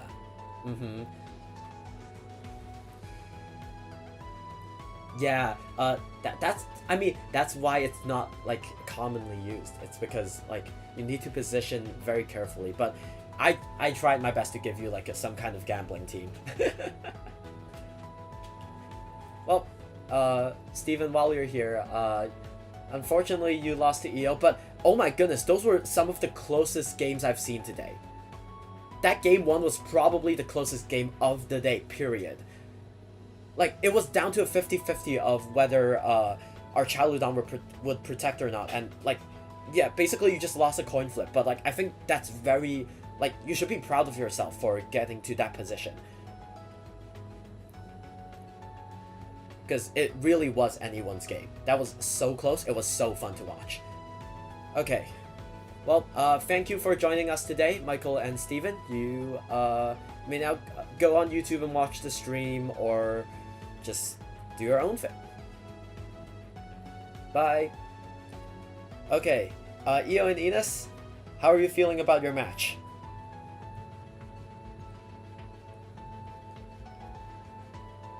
Yeah? Can you get Enos on the mic as well? Okay, how are you feeling? How are you feeling? Who do you think will win? Well, according to our qualifier rounds, EO did win. Yes, Enos's team... Greninja is a very powerful Pokemon if positioned correctly, so it is...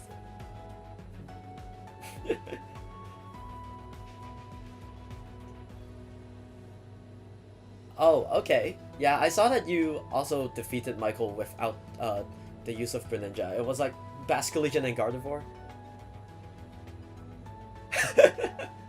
Oh, she...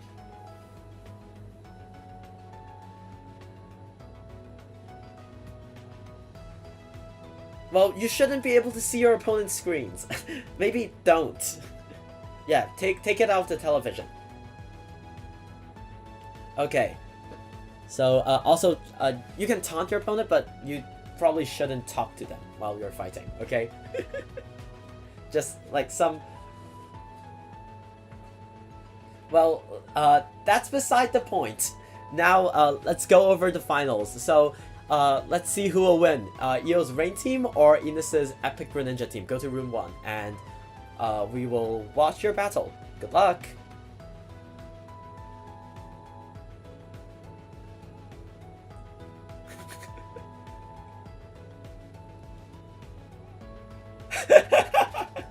They're trying to talk each other into splitting the cash prize. Okay, cool.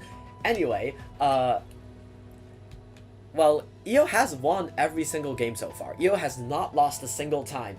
If Enos manages to beat EO, that would be a huge upset. It would be such a crazy turn of events. Oh, I'm just saying it would be crazy if you beat him.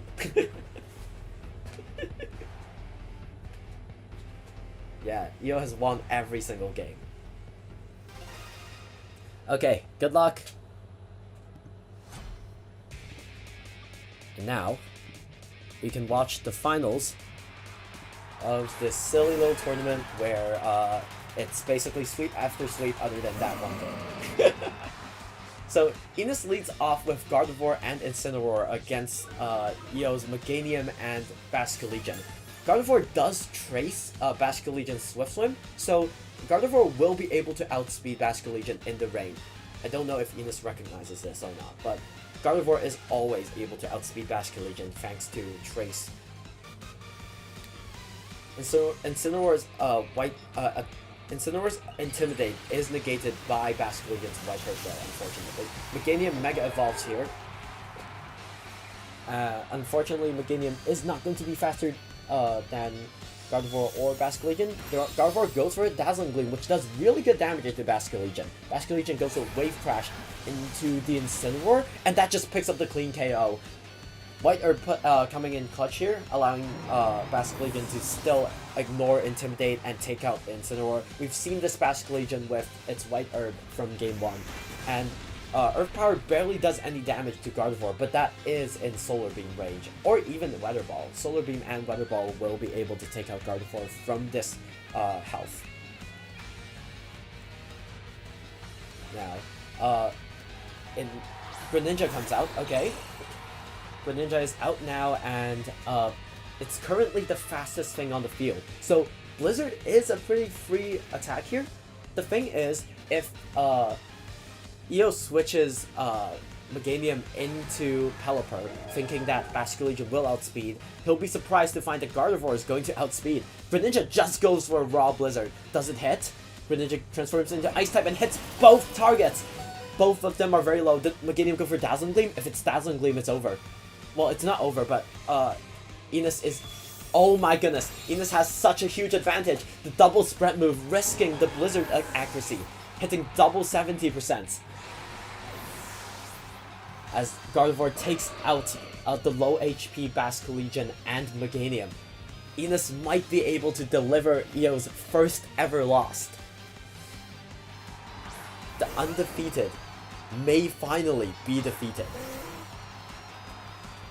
Okay, we see Pelipper and Garchomp here. Garchomp is extremely weak to Blizzard, so if Enos has Ninetales in the back, then yeah, this Greninja will be able to just rip Blizzard. Also, at the same time, Gardevoir has Swift Swim. Gardevoir is the fastest thing on the field right now, so Dazzling Gleam is a very safe option here. Gardevoir does go for Dazzling Gleam with the help from Basculegion's Swift Swim. It outspeeds the Garchomp, which is normally faster than Gardevoir. Greninja goes next. Garchomp avoids the attack, and Pelipper will have to eat a Blizzard. It does live on low HP, but it gets frozen! Oh my goodness. Okay, Citrus Berry activates, healing Pelipper for a bit of help, but not enough for it to survive anything. Garchomp goes for Earthquake. Now, it's time to see whether Greninja and Gardevoir can hold on. Gardevoir goes down, so yeah, that means that Gardevoir is no longer the fastest thing on the field because it went down. So Garchomp is not threatened by Gardevoir, but Greninja is still a huge threat. And oh my goodness, I think this might be game since Ines has her Choice Scarf Basculegion in front of Garchomp and Pelipper.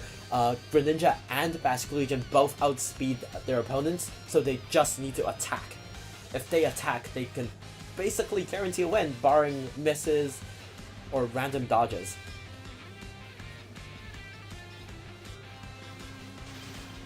The Pelipper being frozen is very unfortunate, but I don't think that affects the board state that much, as Basculegion and Greninja are just naturally, well, not naturally faster since Basculegion has a Choice Scarf, but both of these Pokemon are indeed faster than Eos 2. So I think the game is sealed. The game is... Pelipper is frozen, likely trying to go for Protect. Garchomp goes down to Last Respects. Does Last Respects activate? No, it does not activate Last Game. And Greninja just rips a raw Blizzard in the rain to take out Pelipper, delivering Eo's first ever loss in this tournament. Oh my gosh.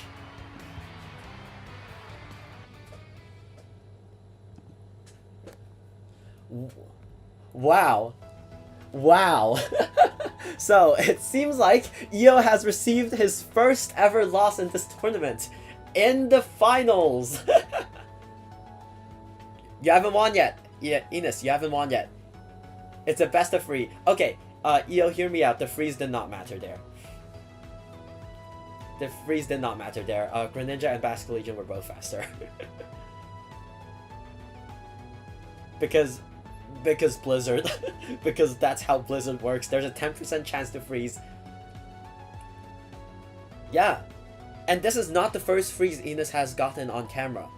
She has gotten another freeze somewhere else as well. Against an Aerodactyl. 4 freezes! Oh, wow. I mean, that's what you get for spamming Blizzard, I guess. I think the even more luckier thing is that she hasn't missed an important Blizzard so far. She has hit all of her Blizzards without snow. Yes, one more... well, if you win, it's one more time. If Eo wins, you need to play a final round, because you need to win 2. You need to win 2 out of 3. Yes. If you win, you win.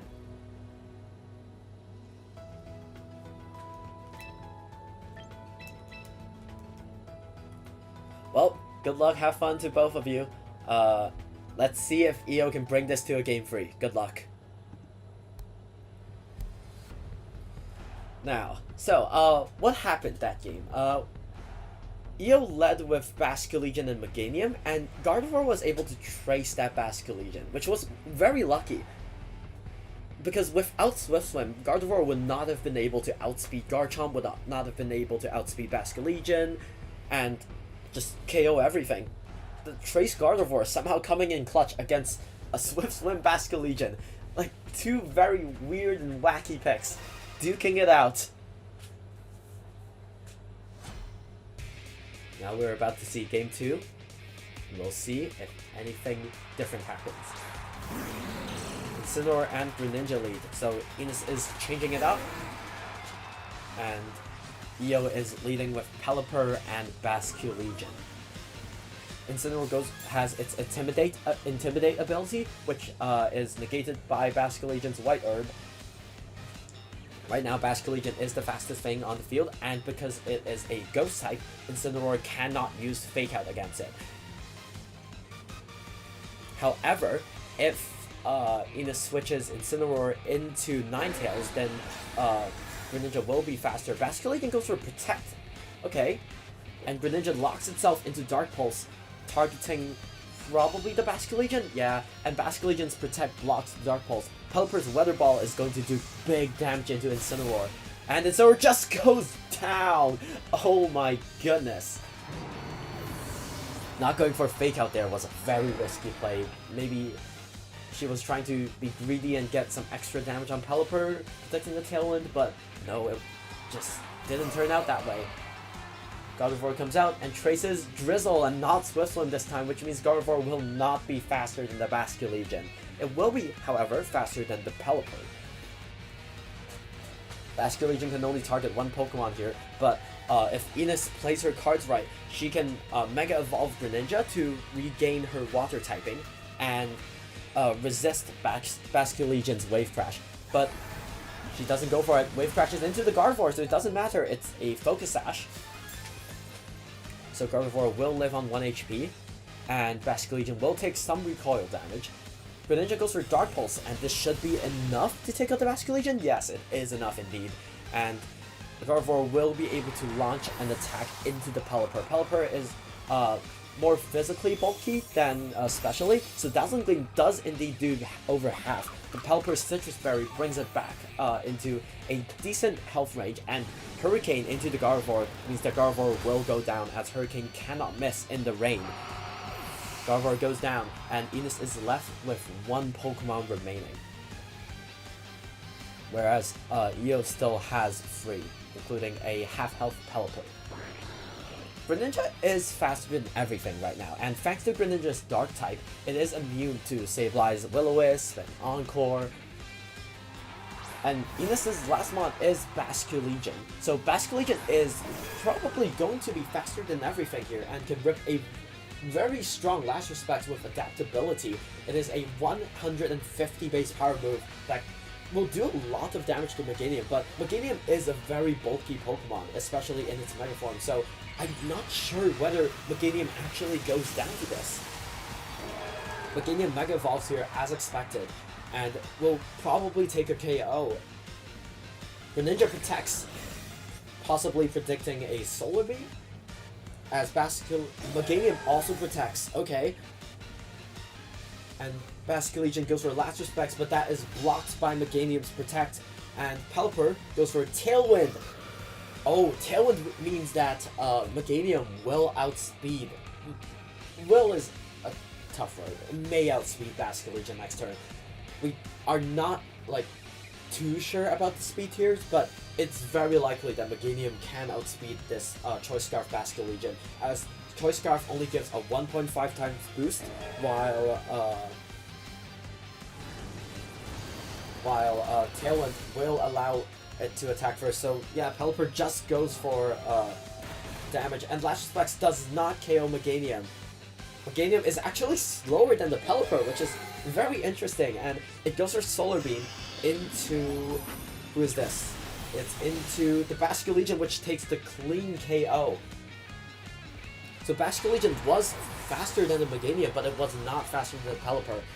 Greninja goes for Blizzard, and it hits both its targets. Meganium goes down to the Blizzard, and Pelipper is left at a very low health. Depending on who the last Mon is, Ines might be able to take this game too and crown herself as the winner of this Invitational. Archaludon comes out. Archaludon is very scary as it has Electroshock, which is super effective against water types, and it also has Flash Cannon, which will be super effective if Greninja goes for Blizzard. Greninja Mega Evolves here to reset its typing back into Water and Dark. So it really depends on what Archaludon's going here, as Archaludon's... Oh, Pelipper is even faster, so Pelipper is going to launch a Hurricane into the neutral target, and that is enough to take out the Greninja. The Tailwind turn was very crucial for Pelipper there to make it outspeed a lot of key threats and allowing Io to take the win. Well, Game 3. It's time for Game 3. That tailwind was huge. I mean, you're playing in the competition. Of course you'd be nervous.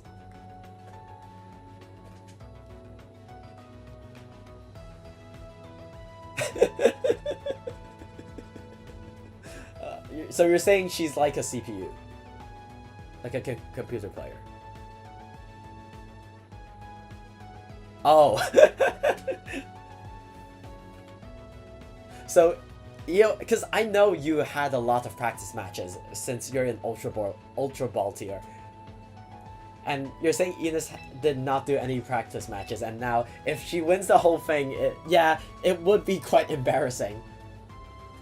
But that was a very close game. That Protect call and Tailwind on Pelipper really saved you.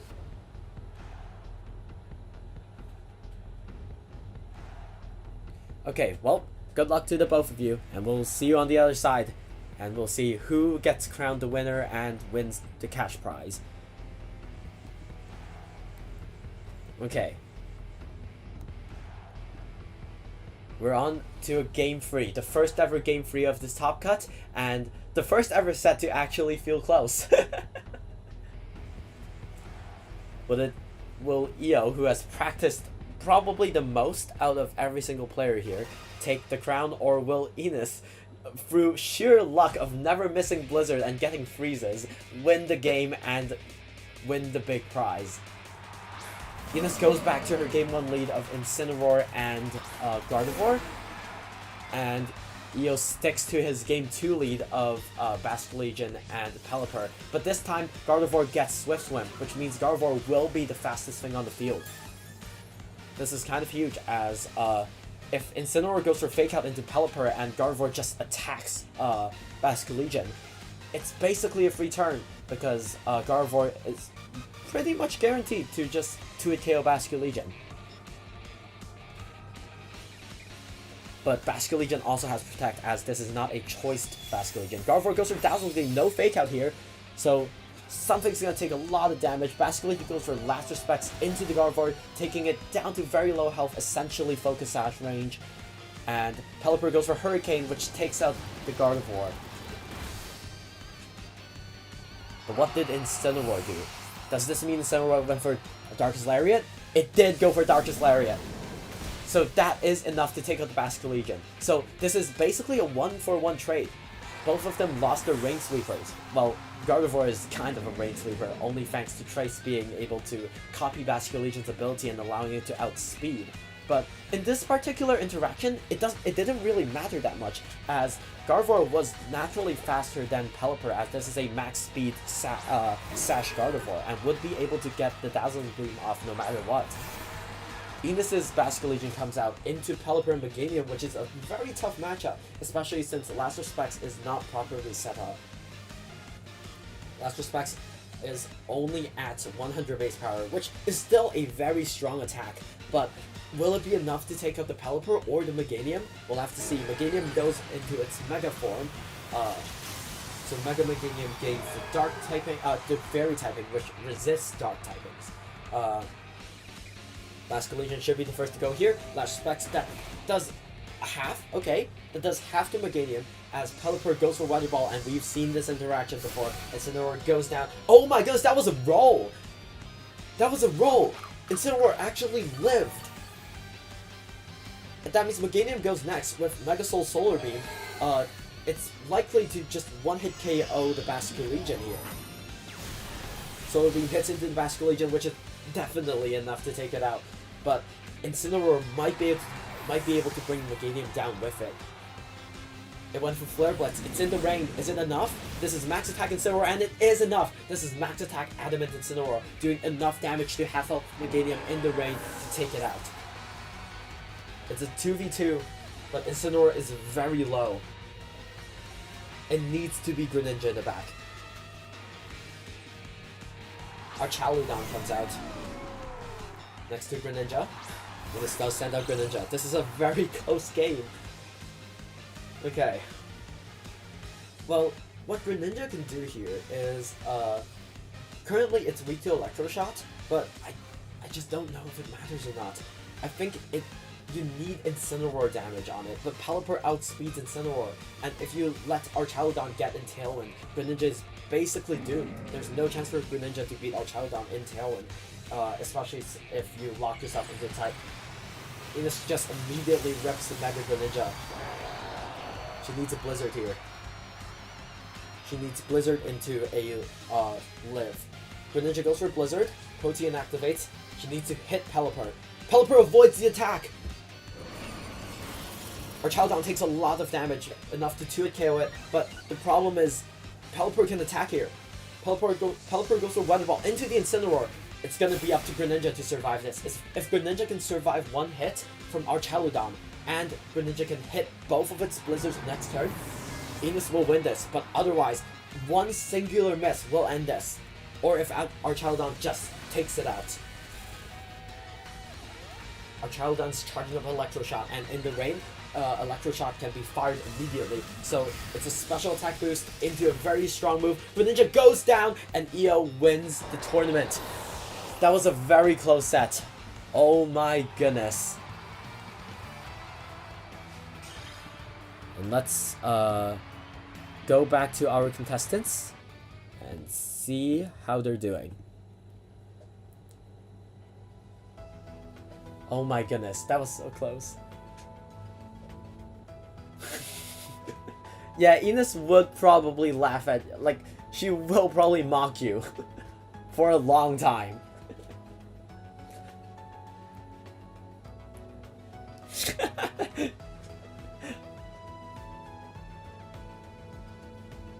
Well, congratulations, EO. Ines, to be honest, I'm very impressed. You made it to finals.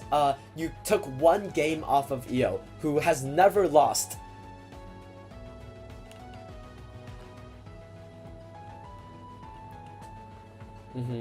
Well, I think that Blizzard miss on Pelipper also cost Ines, because if Blizzard had hit both targets, I think Ines had a chance. Yeah, because Max Attack Incineroar with Darkest Lariat would ignore the defense boost of Archaludon. Yes, Pelipper will go down to Blizzard at that health. No doubt about it. Yeah, it really is about hitting the 70%. That was such a close game. Okay. Thank you, EO and Ines, for playing in my tournament. I'm very happy to have you guys, to host you guys in this tournament. EO, what are you going to be doing with the prize money?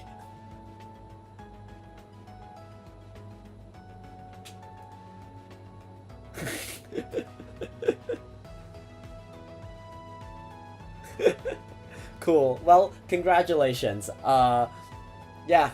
And that's it, folks. That's it for the Champions Pioneer Cup Invitational. Maybe I'll do this again in the future. Maybe with like better, more experienced players. Maybe we'll get EO back. Do you want to fight my friends, my American friends, who are even better? You want to fight me? We can do that another time. You want to fight me now? Sure, but okay. Well, but that is the official end of the Invitational, and we will see you guys another time. Peace out.